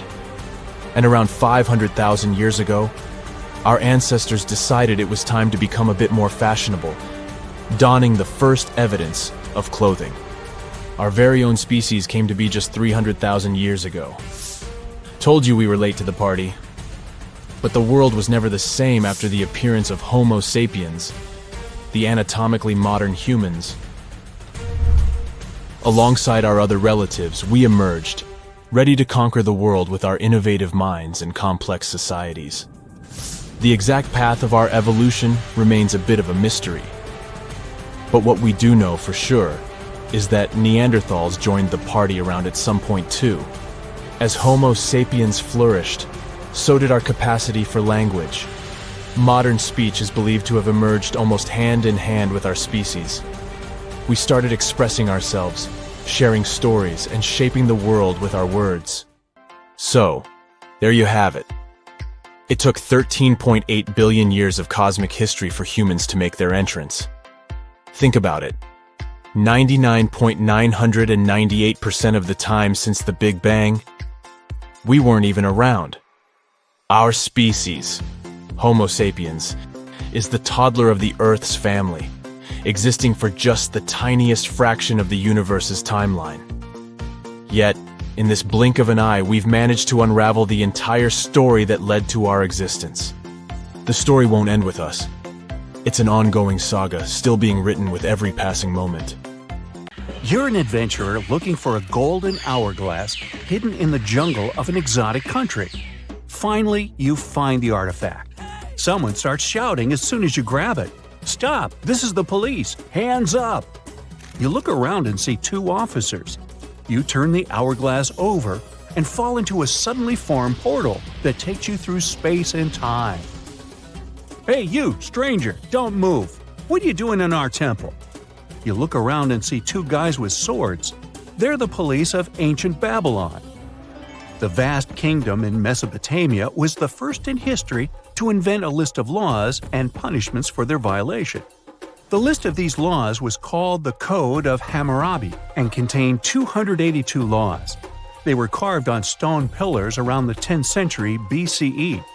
The laws had rules about the family and behavior in society, and generally were similar to the laws of modern civilizations. The authorities of Babylon created special police squads consisting of locals. Their goal was to monitor public order and ensure no one broke the law. Some records of the squad's work have survived to this day. They talk about how the ancient police stopped noisy feasts, monitored tax payments, and searched for thieves and looters. In general, their routine was similar to the routine of modern police. They guarded temples and made sure that nothing was taken from them. You're now in their temple, holding the golden hourglass. The sand pours down, and you teleport to another place. It's the 14th century. You're in Nigeria, on a hot plain under the scorching sun. You hear someone approaching you from behind. "Stop! Don't move! Your fate will be decided at the meeting." Two Okanko guards, members of the Ibu ethnic group, walk to you holding spears. Okanko consisted of rich and poor people, young and old. They were the judges of justice and ensured that no one violated the laws. Each village had its own Okanko squad. They severely punished those who cheated or harmed other people. Okanko also solved land disputes. Before passing a verdict or sentence, Okanko discussed it at public meetings. You haven't broken their law, but you're a stranger in their village, so they want to grab you. Fortunately, the hourglass transports you out of there. Now you're inside a temple in ancient Egypt. You hear barking dogs, screaming monkeys, and human voices. "Who are you?" You turn around and see the Magi, the police of the Middle Kingdom of ancient Egypt. These experienced guys with swords patrol the streets with dogs and even monkeys. They were residents of the neighboring kingdom of Nubia. Still, as the territory of Egypt expanded, they offered their services as the guardians of order. During the New Kingdom, the temple priests of Egypt performed police functions. They protected temples and caught looters and thieves. If someone stole something from a temple, temple priests arrested the thief and conducted their own investigation. They won't investigate anything this time as you disappear and continue your journey. You're in a hot jungle now. You can see large stone buildings through bushes and trees and hear a flowing river and people's voices. You're next to a large agricultural area. It looks like a modern civilization in a tropical forest. But this is the 15th century, and you're in the Incan Empire on the South American coast. Police officers are called tokrikoks here, which means the one who sees everything. Two tokrikoks pass by you and don't tell you anything. The Incan Empire had a developed legal system, and no one could arrest you just like that. The one who accused another person of violating the law had to be above the rank of the accused. Therefore, tokrikoks were the most senior people in cities. They kept order and also conducted a population census. Their duties also included the distribution of land and the construction of roads and bridges. They held all court proceedings publicly and punished those who committed serious violations. But for petty hooliganism, people were just subjected to public censure. Here, you feel safe thanks to the harsh but fair laws. But the hourglass is restless and takes you to ancient Greece. And to be honest, you're out of luck, because the Cryptia of Sparta is in charge here. These tough guys got trained in duels from an early age and developed incredible strength and endurance. Yeah, everything is as we've seen it in the movies. The Cryptia means hidden. This police force always acted cautiously and quietly to deliver a crushing blow. They didn't have armors or big swords. They were wearing light clothes and had sharp knives. The Cryptia kept order and made sure farmers paid taxes and shared their harvest. Also, the Cryptia suppressed any rebellions among people. Unlike the people in other countries, the Cryptia worked at night and rested during the day. Well, it's daytime, so no one will arrest you. But if it were night, you would hardly be able to escape from the Spartan police. You teleport to ancient Judea, where a fair judicial system was highly valued. Each city had its judge and 2 trained soldiers under their command. They were called Judean Shotorim. These fighters were excellent at archery and sword fights. Their duties included checking and setting market prices and resolving private property and public safety issues. Dogs in every house should be chained, there should be no pits on the street, and the sale of knives and swords should be strictly regulated. Any violation of the law was investigated and dealt with in court. The locals really appreciated this order and paid for it as taxpayers. Now the Golden Hourglass takes you to 15th century West Africa. You're in the Songhai Empire. This was one of the largest countries in West Africa with first-class police called the Kadi. Serious violations were punished cruelly, so people were afraid to break the law. The Kadi were government officials appointed by the king. They decided who to court-martial and who to punish with a small fine. They monitored not only the order in cities, but also the environment of the king. If someone wanted to commit treason or overthrow the ruler, the Kadi found out about it and neutralized the threat. Now you find yourself in a very hot place, but not because the sun is scorching, but because there are flames everywhere. The building you're in is on fire and you don't know what to do. At that moment, 2 guys run inside and pull you out. They just saved your life. Meet the Vigiles, the police of the Roman Empire. More precisely, they were firefighters. In 21 BCE, the Roman emperor ordered his subjects to extinguish fires in the homes of the nobility and ordinary poor people. For this, the emperor received praise and decided to create the first public fire service in Rome. The Vigiles patrolled the streets and extinguished fires caused by hot weather or hooligans. Soon, the Vigiles began to keep order and catch robbers. They wore light armor and had whips and staffs. You don't have time to thank them for saving your life because the hourglass takes you to another era. The Mauryan Empire, which lasted from 321 to 185 BCE, was the first empire of ancient India. You don't have time to do anything as 2 big guys grab you and blindfold you with a rag. They're taking you to interrogation. Every city in this state had a police chief and his team called Gops. They did all the police work and spied for the emperor. They looked for other spies, registered new visitors, and followed them. They patrolled the streets, kept order, and knew everything happening in the cities. They're going to put you in a cage, but you disappear right from their hands. You finally return to the 21st century. There's no more sand in the top part of the hourglass. So you ponder committing a small robbery to see how modern-day police will respond. But then the hourglass reappears and drops you into prison so you can get a close-up view. Then you wake up. We people used to have real superpowers, but they all disappeared long ago because these abilities became useless and evolution took them away. For example, one of these superpowers was hibernation sleep. Yeah, it doesn't sound as cool as teleportation or flying, but in the modern world, it would be helpful. Imagine that you go to bed before winter and wake up in the spring. No cold weather, no spending money on food at this time, just a long, deep sleep. So perhaps our ancient hominin ancestors, more like primates than humans, could fall into a long hibernation. It was about 500,000 years ago.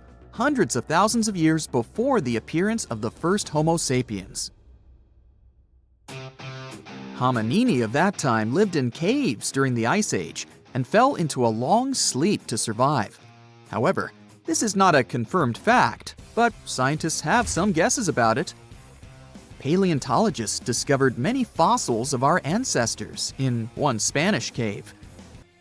The analysis showed that hominini lacked vitamin D and fat reserves. These strange indicators showed that the inhabitants of these caves could be in a state of hibernation. Perhaps their metabolic processes slowed down and their fat and vitamin reserves were depleted to support life during a long sleep. Of course, such an ability could be useful in the modern world, but it has several disadvantages.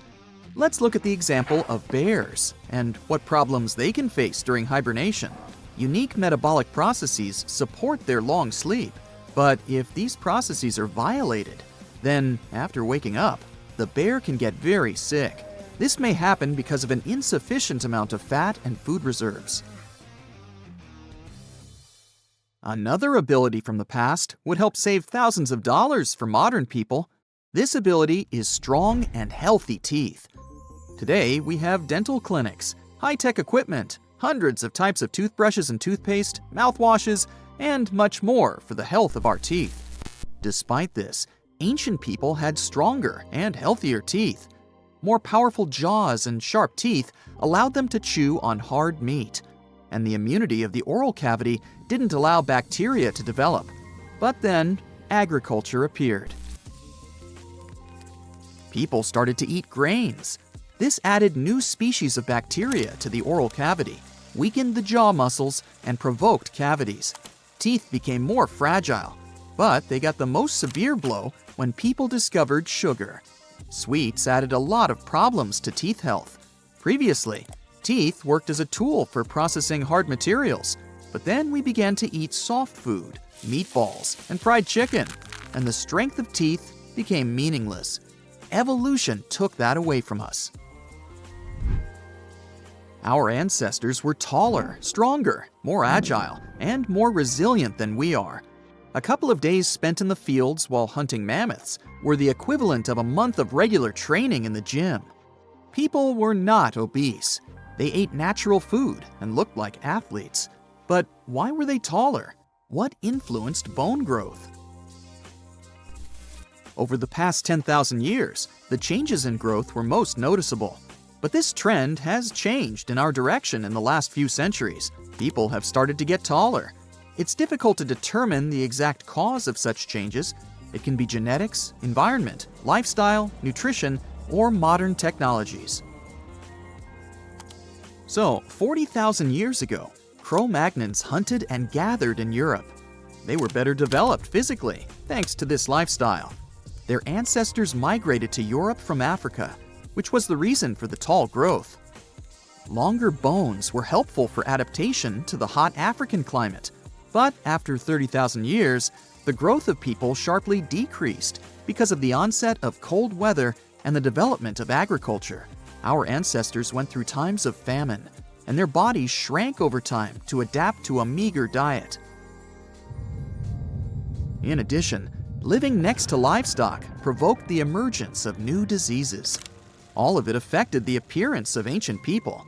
There are almost no such problems now. You can eat healthy food, receive medical care, and take vitamins. All this allowed us to grow a few inches taller. But one change in the human body still remains a mystery. We have the most advanced civilization in history today.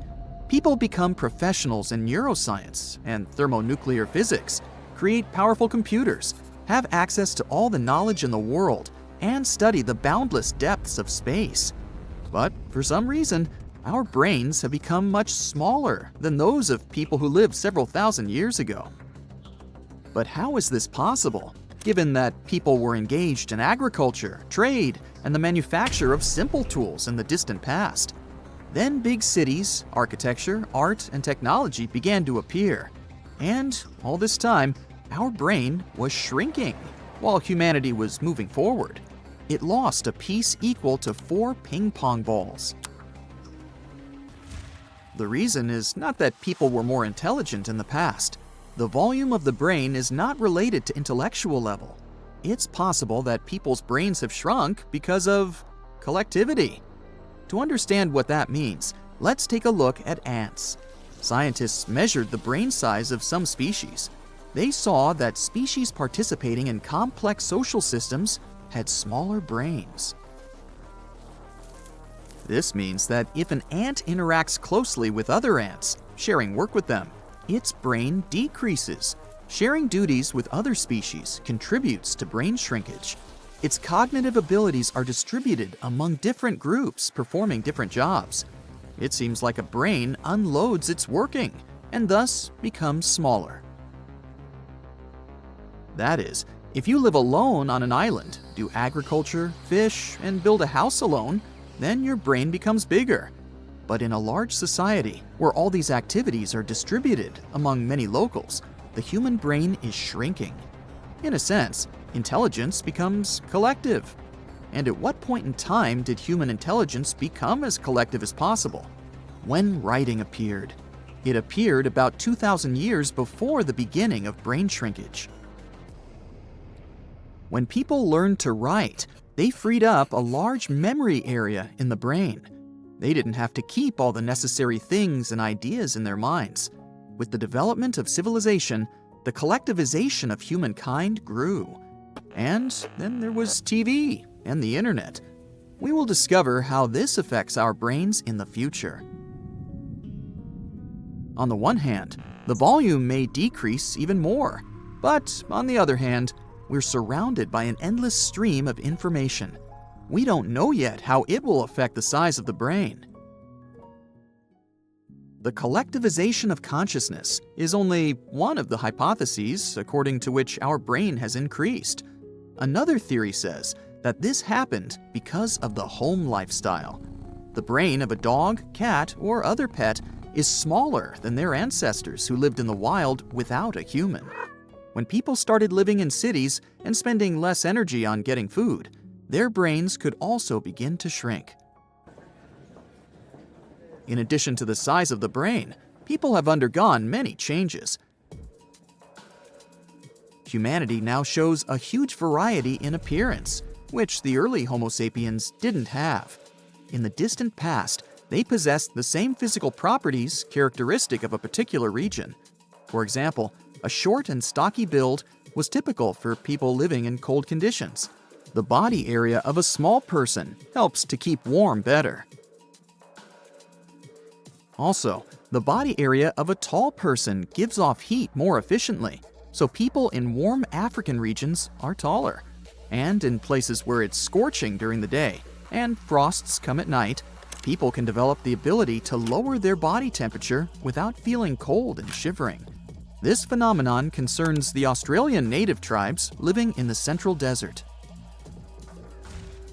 The environment affects external characteristics almost as well as genetics. And over the past 40,000 years, the speed of evolution has increased. The ability to travel and the growth of the people population contributed to the mixing of different ethnic groups across the planet, which also provided diversity in evolution. It seems like humanity still comes to the highest point of our evolution, and perhaps there are no limits to that.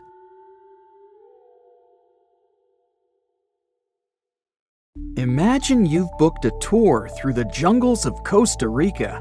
All of a sudden, you stumble upon a huge stone sphere, nearly the length of a king-sized bed in diameter. How on earth did it end up there? And what does it symbolize? You immediately ask your guide. He's not as amazed as you are and tells you that there are actually several hundreds of them scattered across the south of the country. The mysterious stone spheres don't have an official name. The locals simply call them las bolas, which means balls in Spanish, while historians refer to them as dequispheres, after the culture that produced them. Scientists have studied the sediment layers of the Earth around them and estimate that the earliest were made around the year 600 CE, and the newest ones date to the year 1000 CE. Many of the spheres were relocated after their initial discovery, and that's why archaeologists can't date them precisely. The Diques culture completely disappeared shortly after they were discovered by the Spanish in the 16th century. Unlike the Mayas and the Aztecs, the myths or legends of these peoples didn't survive, so they cannot explain the existence of the mysterious orbs. More than 300 of these objects have been discovered so far, with some being smaller than 1 inch in diameter, and the largest measures 6.6 feet in diameter, standing taller than most humans. Although there are ones made from limestone, most spheres were carved out of a coarse version of basalt, a type of rock that forms when lava cools rapidly. Some orbs weigh up to 15 tons, and in most cases, their surface is smooth to the touch, although there are coarse, mostly unfinished pieces. If we throw away the theory that river erosion naturally sculpted the spheres, the ancient people seem to have created them by hammering boulders with other rocks. Once they got the rough shape they were aiming for, they would polish the rock to perfection, using techniques such as controlled fracture and grinding. The mysterious spheres are located in the Diques Delta, on the coast of the Pacific Ocean. Most of them can be found in a place called Farm 6, which, alongside 3 other sites, was proclaimed a UNESCO World Heritage Site in 2014. The area contains other finds from the pre-Columbian era, such as paved areas, burial sites, and mounds. For centuries, the stone balls were hidden under a thick layer of sediment that protected them against the elements and looters until they were unearthed during the 1930s. The company that owned the land was clearing the rainforest for banana plantations when they stumbled upon these unusual stone constructions. Some were damaged by bulldozers, and some by workers trying to pry them open, as they believed there was gold hidden inside. It took a while before the authorities intervened to stop further damage to the finds. Doris Stone, the daughter of an executive of the company that owned the land, was the first to study the spheres. In 1943, she published an article in a leading American archaeological journal, turning the world's attention to the orbs. Expeditions soon followed, and archaeologists were immediately able to determine that the stone formations were human-made, probably created by the ancient indigenous population of Costa Rica. To this day, no one has been able to fully explain their function in a scientific way. It means there's still room for some wild theories about the sphere's origins and true purpose. The most popular theory in the scientific community is that the stone spheres served as decorations and status symbols, as many of them were found near the houses of chieftains. Local tribal leaders were also laid to rest with some of the smaller balls, so these stone formations were definitely associated with power in some way. Chiseling a boulder to perfection involved a lot of labor and planning, and only powerful individuals could afford it at the time. The other popular theory is that the boulders were used for astronomical observations. Individual spheres represented stars or planets, like a primitive map of the night sky. Since they were perfectly round, it was easy to roll them around. Before the jungle engulfed them, the area where they were found was a flat alluvial plain, ideal for rolling large boulders around. Another version of this theory suggests that the stones were used as boundary markers, much like modern border stones, which are also mostly made from stone. Finally, legends from other tribes that lived in the area tell of how the spheres were cannonballs that the deity of thunder used to drive away the deity of winds and hurricanes. We still don't know the original purpose of the Costa Rican spheres, but they remain an important part of the country's national identity. The National Museum in the Costa Rican capital, San Jose, has 6 of them in its courtyard. Many other spheres have become prized garden decorations for wealthy Costa Ricans. There's even one at Harvard University. More than a millennium after they were created, the mysterious stone spheres of Costa Rica are still associated with power and wealth. In terms of numbers, the stone orbs are not perfectly round. They are rated as nearly perfect, at 96% spherical in shape. And while even that is pretty impressive, the spheres of Costa Rica are not the only ones of their kind. Nearly a decade ago, workers came across mysterious giant stone spheres deep underground in a coal mine in northern Asia. The surface of the spheres, which measured a little over the length of a human footstep in diameter, was unusually smooth, and people tried to explain it somehow. Some were certain they were out of this world, and others suggested the spheres were actually petrified dinosaur eggs. Scientists quickly put an end to further discussion, as it turned out that the mysterious spheres were concretions. Those are rock formations that take millions of years to form deep underground. Think of a pebble that picks up snow as it rolls down a hill. That's how concretions are made. Groundwater, rich in sediment and minerals, flows around the sediment, slowly shaping it into a perfect orb. The process is quite common in nature, but most concretions are fairly small. The spheres found in the coal mine grew to their size in the mineral-rich ground, and they were big enough to get the press and the general public interested. Another possible case of concretions is the massive stone spheres found in the Visoko Valley in Bosnia.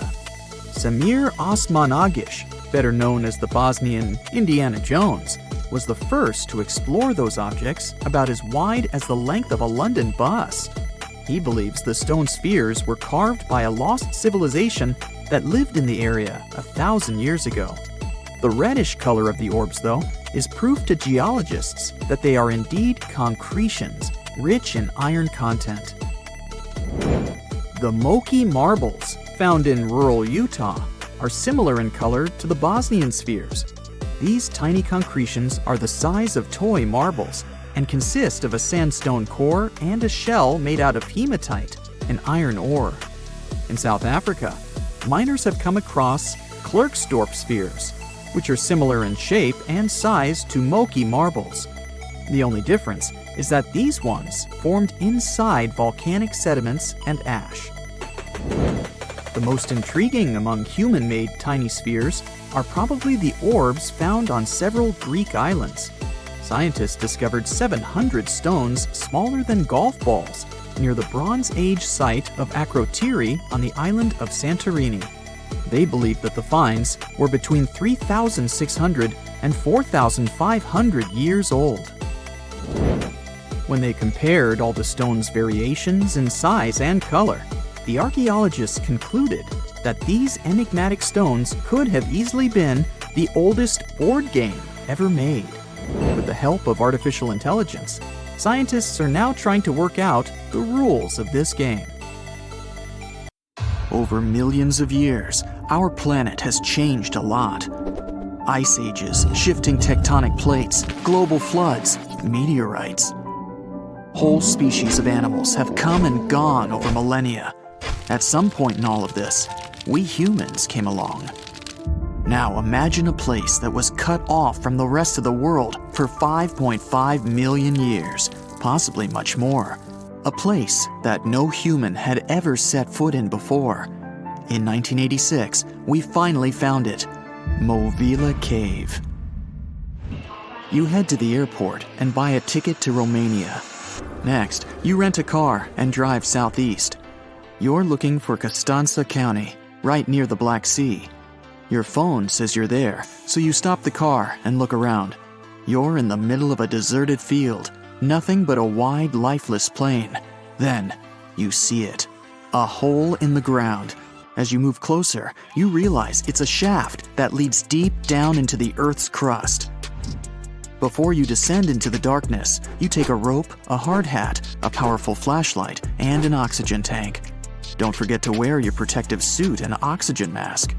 You climb down slowly and look around. It's pitch dark below you, and you feel a little uneasy. But something's off. The darkness. It's not cold. Warm air wafts up from the depths. Finally, you feel the ground under your feet. You look around and see a lot of tunnels ahead that lead into the depths of the cave. The tunnels are covered with dry clay. Moving forward on all fours, you notice something. The air is getting warmer and wetter.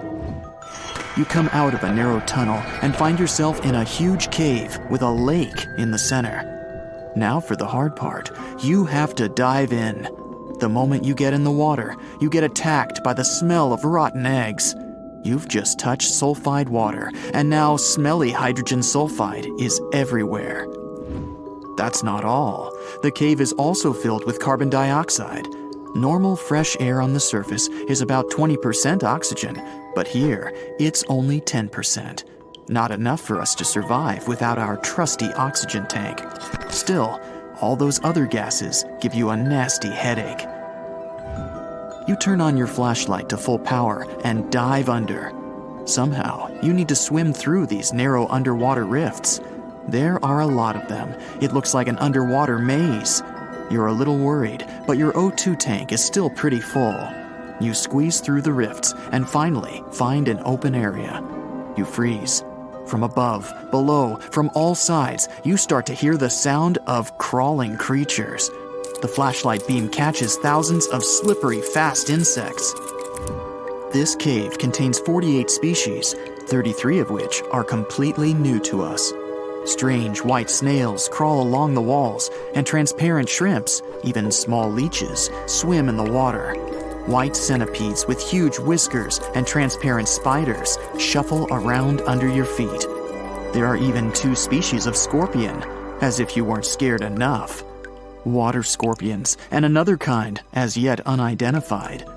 It's not exactly your typical desert scorpion. Actually, nothing around here looks normal. All the creatures here are white or transparent. They don't have eyes, just long legs and whisker antennas that help them navigate in the watery darkness. It's a sci-fi director's paradise. You couldn't make this stuff up. The deeper you go into the cave, the less oxygen there is. Amazingly, there are even more small monsters running around. The air is all methane and carbon dioxide. These bizarre little things have never seen the sun, never been out of this cave. The spiders, scorpions, and leeches get hungry, right? They feed on smaller creatures, snails and worms. But what do the smallest creatures eat? Just then, you notice something very strange on the surface of the water. There's a gross white substance that looks like foam. You touch it carefully. It's like wet toilet paper, and it tears as soon as you touch it. But it's not foam or paper. It's billions of living organisms, bacteria, called autotrophs. These bacteria make food from carbon dioxide, but they don't make it from the air like plants or trees. They use water. It's called chemosynthesis. These tiny bacteria excrete their unused food, and bigger ones come along and eat it. Then the tiny snails and worms eat the big bacteria. A whole wacky, unique food cycle deep underground in a random cave in Romania. That's why you need that protective suit and mask. It's not just for your comfort and safety. Without the suit, you might accidentally leave behind some human bacteria from your skin or something. It could ruin the delicate balance of life in this underwater world. The underwater cave is too small and dangerous for expensive scientific equipment, so you grab a couple of samples of water, land, and air and get out of there as fast as possible. The cave hasn't been fully explored yet. The Romanian authorities don't allow just anyone to scuba dive on down there. Let's see in a few years. Who knows what else they'll find? You're back at your fancy lab, and you start to understand why that cave is such a big deal. The conditions in Movile are almost the same as in the first years of Earth's existence. Back then, our world was shielded from the sun by a dense atmosphere. It's actually possible that the microbes found in the cave are the same ones that were around way back when life began.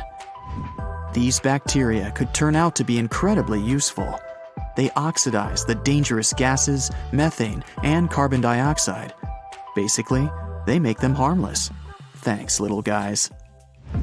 Movile Cave isn't the only extreme place on Earth where life still finds a way to survive and thrive. Picture the Eiffel Tower in Paris. Now imagine 10 of them on top of each other. Now imagine drilling down that deep. Got it? Life still goes on, even this far down. There's almost no oxygen there. The pressure is insanely high, and it's hotter than the hottest desert. Welcome to the Nematode Empire. Nematodes are worms, and these wiggly dudes are tough as nails. When there's no air, no food, or it's just too hot, they transform. It's called the dour stage. It's a state of stasis, of deep hibernation. The worm's metabolism slows way down. It's like they go to sleep for a long time and only wake up when there's enough air or food around, or when it gets cool enough. And you don't have to dig that deep to find these creatures. Nematodes are found all over the world. They live in hot springs, in deserts, high up in the mountains, in the harsh cold of Antarctica, inside animals, and even inside the human body. You don't have to travel to Mars to find out of this world scenery. There are places on Earth that look unreal. The Danakil Depression in Ethiopia is one of the hottest, driest, and most inaccessible places anywhere on Earth. It's a large desert that gets almost no rain, but there's still plenty of liquid around. It sits on 2 active volcanoes, so liquid hot magma often flows up from under the Earth's crust. There are also colorful lakes full of acidic water. The salt from the lakes reacts with volcanic minerals, making bizarre figures that look like the backdrop of a sci-fi movie. Toxic gases and chlorine vapors rise up from the lakes, making it one of the most dangerous places on Earth. You need a gas mask to survive, but life always finds a way. There are living things here, even in a lake so hot that the acidic water actually boils. Microbes live happily in the lakes and surrounding rocks. If something can survive here, who knows? You can find another tough survivor in the Lut Desert in Iran. They've just discovered a new and special kind of crustacean there. These creatures live in small lakes that appear from time to time thanks to desert rains. This species can survive for decades in dry sediments, just waiting for a tiny bit of water. So these are all very small life forms, but are you in the mood for some monsters? Scientists have just discovered them swimming in the waters off Antarctica. Massive sea spiders, huge starfish, transparent shrimp-like things. In 1 month, researchers found about 30,000 sea creatures, many of them never seen before. Who knows what else is down there? The South Pole is more than penguins and endless snow. There's a hidden ghost world within it. Look, it's right here on the globe. Don't confuse Antarctica with the Arctic, which is at the top of our maps. Much smaller in size, and, let's face it, way less mysterious.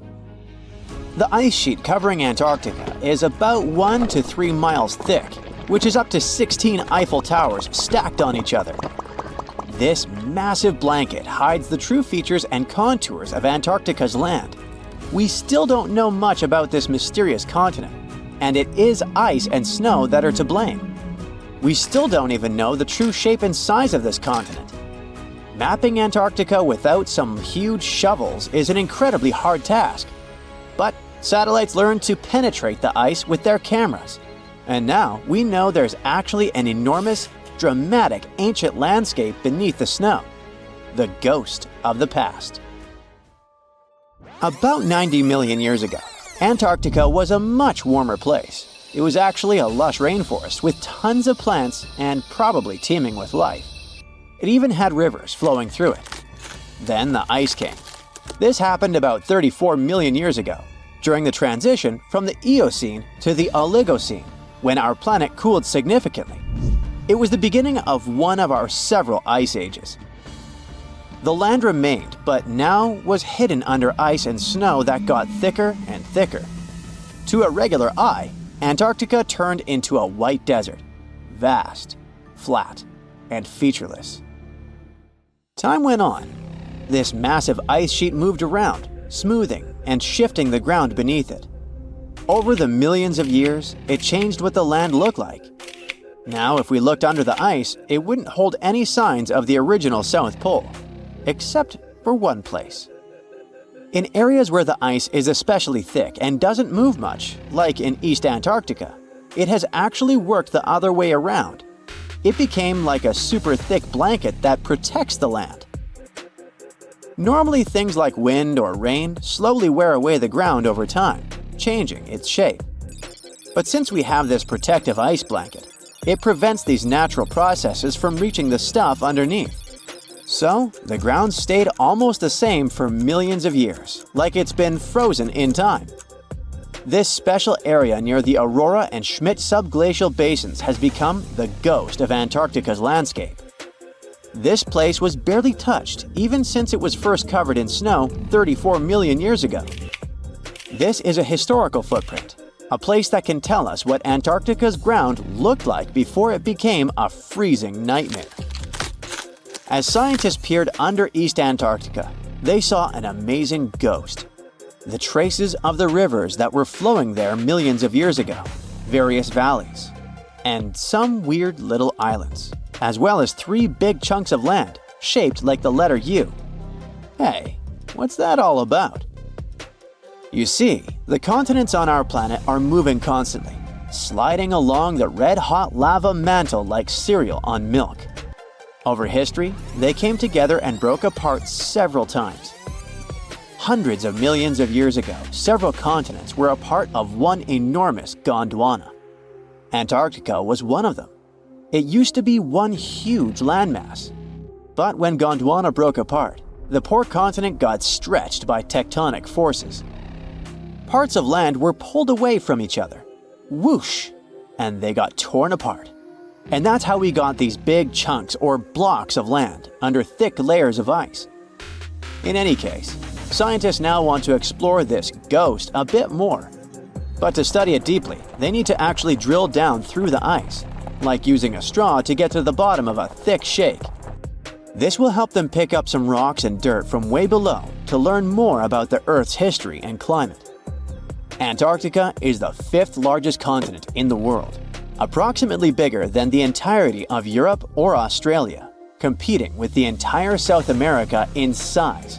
Aside from East Antarctica, we discussed there are several more regions: Antarctica Peninsula, South Pole, West Antarctica, and the Ross Sea. The continent is basically a frozen sandbox, and all its hidden, mysterious landscape is actually less explored than Mars's terrain. We only know for sure that without ice, it wouldn't just be flat and empty, but an entire world full of big mountains, huge canyons, and even fiery volcanoes. Some of these volcanoes are so huge that they peak above the layers of snow. In West Antarctica alone, there are at least 138 volcanoes, though only about 8 or 9 are active today. One of the craziest ones is Mount Erebus, the southernmost volcano and the tallest one on the continent, about 12,500 feet high. And deep beneath the ice sheet, this guy hosts incredible, beautiful subvolcanic caves. The temperatures there are warm enough for t-shirts. The Antarctic Peninsula, or Lesser Antarctica, looks like a bunch of mountainous islands deeply underground. It has newer volcanic rocks that are part of the Pacific Ring of Fire, which is like a giant circle of volcanoes and earthquake zones around the Pacific Ocean. The Greater Antarctica is a huge part, almost as big as Australia. It consists of East Antarctica and the South Pole. Beneath the ice, it's a place of rocks that have been around for a very, very long time, including the special zone we mentioned. You probably know that Antarctica is nearly devoid of humans. No wonder, with a mean temperature of about -46 degrees Fahrenheit. But even though this place is horrifyingly cold and deserted, life still clings on. You guessed it, in the underworld. In 2017, scientists found DNA traces of algae, moss, and even possibly unknown small animals in the deep caves. That means that even in such crazy conditions, there are still unique ecosystems thriving in little isolated warm pockets beneath the snow. There was another incredible find beneath Antarctica's Ross Ice Shelf, a lively ecosystem vibing within an underground river.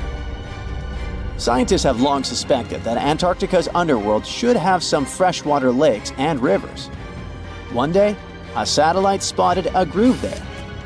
They decided to explore it and used a hot water drill to melt their way through the ice. As they reached the underworld, they dropped a camera into one of those hidden fresh rivers. And at first, they thought they'd find just some rocks or something. But instead, they stumbled upon hundreds of amphipods, tiny shrimp-like creatures. Little ones instantly swarmed around the lens. Shrimps blocked the camera and scientists couldn't check out what they wanted to. Pretty funny, but at least that means that there really is an important ecosystem deep within Antarctica. Now, they're gonna explore it. And all this is just the beginning of the mysterious underworld. Antarctica's snow also hides the deepest canyon on Earth under the Denman Glacier. Well, Mariana Trench is still the deepest point on Earth, but it's a part of the oceanic crust, geologically speaking. Also, in 1958, explorers found a huge mountain range under the ice, as big and tall as the famous Alps Mountains. The range stretched for about 745 miles with peaks as high as 1.7 miles. And all this magnificence is buried under tons of ice. Who knows what else we might find there? Antarctica holds about 60% of our entire planet's freshwater, which means it would be pretty bad if it melted. For example, there's this Doomsday Glacier, officially known as Thwaites Glacier. It's a huge ice formation, about the size of Florida, and it's melting right now. Every year, the sea levels rise by 4% because of it. If this guy melts away completely, the sea levels all around the world will increase by 2 feet, which might not sound like a lot, but it would be catastrophic for coastal areas. Luckily, researchers have found that even if its ice shelf were to collapse in the next 50 years, the glacier itself wouldn't retreat as quickly as they feared. It's still losing ice rapidly, but it would be quite a slow process. A girl, once and beautiful, ended up in a grave with a huge sickle across her neck. There were no signs of violence, no indications of any actual crime. Yet, someone was clearly terrified when they forced her into that grave. So scared that they even placed a padlock on the big toe of her left foot. They wanted her to stay in the tomb once and for all, fearing she might rise and take revenge on them. So, a whole community turned against a young lady who wasn't even over 20 years old, deeming her to be of ultimate danger. Do you see what I'm driving at? Let's test your historical knowledge. Who has been feared throughout human history to such an extent that commoners couldn't shake off that lingering sense of dread, even after their passing? If you say witches, warlocks, and vampires, you'd be completely correct. Just a little hint here. If you can't overpower someone physically, you can do it supernaturally. Well, that's at least what people used to think back in the 17th century. Not only was there a sickle and a padlock, but there were also signs of an attempt to twist the girl's corpse in the grave and turn it face down. This attempt had failed, leaving her spine buckled and twisted. By the way, the padlock wasn't necessarily meant to lock a vampire. It was more likely a talisman against evil spirits. That's a peculiar and, let's face it, very cruel way to bury someone. Yet it was a common practice for creating anti-vampire burial sites. The methods for preventing vampires from rising were quite elaborate. First off, let me introduce a term. Anti-vampire graves, known as revenant graves, date back thousands of years and have been found in various locations across Europe. Europe, you heard that right. Now before you say, hey, vampires are a Romanian thing, Dracula, duh, let me convince you otherwise. They are a part of all European folklore, meaning you can find references to them throughout Europe. With new settlements in America, vampire lore spread there too, eventually turning into the Twilight Saga. These anti-vampire burials are characterized by evidence of precautions taken to prevent those who bit the dust from rising. Such measures could include placing large stones on the deceased's legs or even piercing the body with a lance to fix it to the ground. To be completely safe, they could also consider removing the head from the torso. So, burying the body face down, cutting off the head, and pressing the body with a stone were the methods used to keep someone believed to be a demonic being from leaving the grave. Let's return to the poor lady, or rather, the girl. A couple of archaeologists, Dariusz Poliński and his partner, Magna Durodska, who happened to be partners in both crime and life, stumbled upon her grave. Strangely, all of her 206 bones remained untouched. Yet no gravestone, no name, nothing. Just a lonely grave on a hill in northern Poland. Poliński, a professor of archaeology, and Zagrodska began piecing together the story of the woman they eventually named Zosia. Carbon dating suggested she had been about 18 years old and had passed away about 350 years ago during a chaotic time in Poland's history. There is little documentation about this graveyard, which seemed to serve as a resting place for individuals marginalized by the community.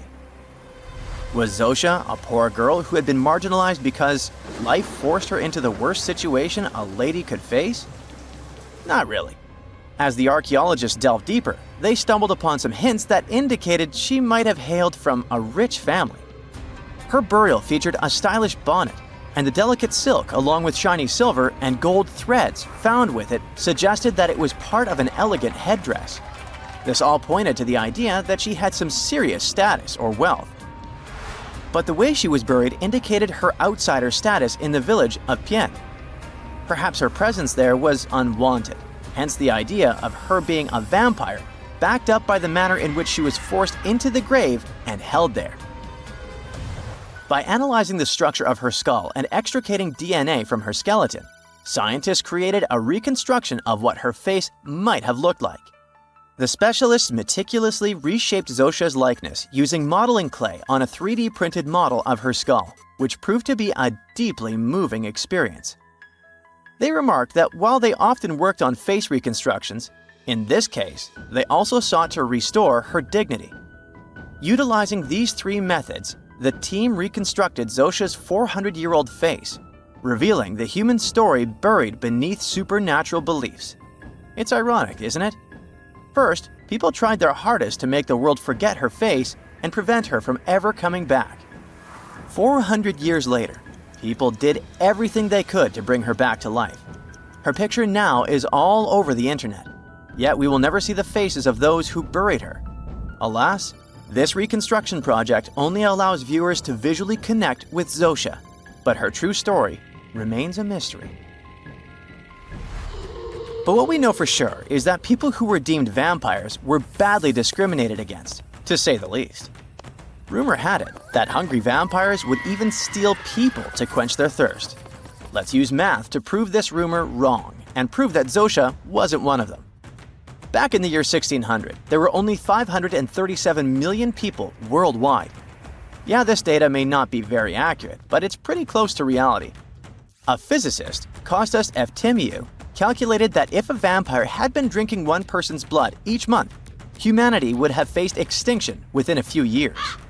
Starting with one vampire and a population of 537 million in 1600, this math shows we'd have no humans left by July 1602. But here we are now. Well, while placing a stone on a corpse to make sure the vampire doesn't rise may be something new to you, there are also a bunch of stereotypical things associated with these creatures that you definitely know, such as garlic and mirrors. Funnily enough, even though it's all based on a bunch of superstitions, there's pretty good logic behind the garlic thing. You see, it contains a special compound called allicin, which is a powerful antibiotic. While people back then couldn't know what an antibiotic was, they noticed garlic was pretty effective against various conditions. Since they believed vampires were created by a particular blood condition, they also believed garlic could defeat a vampire. And there's more. There's actually a blood condition called porphyria, which makes people look like real vampires. Their skin is pale and their teeth get bigger as their gums shrink. And guess what? People who have porphyria cannot consume garlic, as it worsens their condition. Wow, that's a cool coincidence. The next superstition is a bit fresher, and it's about vampires avoiding mirrors. The first known reference to the mirrors comes from the book Dracula, in 1897. But why wouldn't a vampire show a reflection? Simple. Before the plastic era we live in, mirrors were traditionally backed with silver. Silver was commonly believed to repel evil spirits, possibly because it has antimicrobial properties. Much like garlic, its healing properties may be what was supposed to scare off a vampire. Another reason why suspected vampires may have avoided mirrors is the changes to their appearance from conditions commonly confused with vampirism, like porphyria and rabies. People afflicted with these conditions may have avoided looking in mirrors for that reason, causing others to assume that vampires avoided mirrors. But if you ever met a vampire and these methods don't repel it, I have one more trick for you. Ask the potential vampire to count. It can be spilled grains, seeds, or even the holes in the fishing net if you happen to have one. Vampires are into math, so they'll stop to count, delaying them until sunrise. And we all know that vampires don't do well in sunlight. Ironically, it's Count Von Count, a vampire who teaches us how to count on Sesame Street.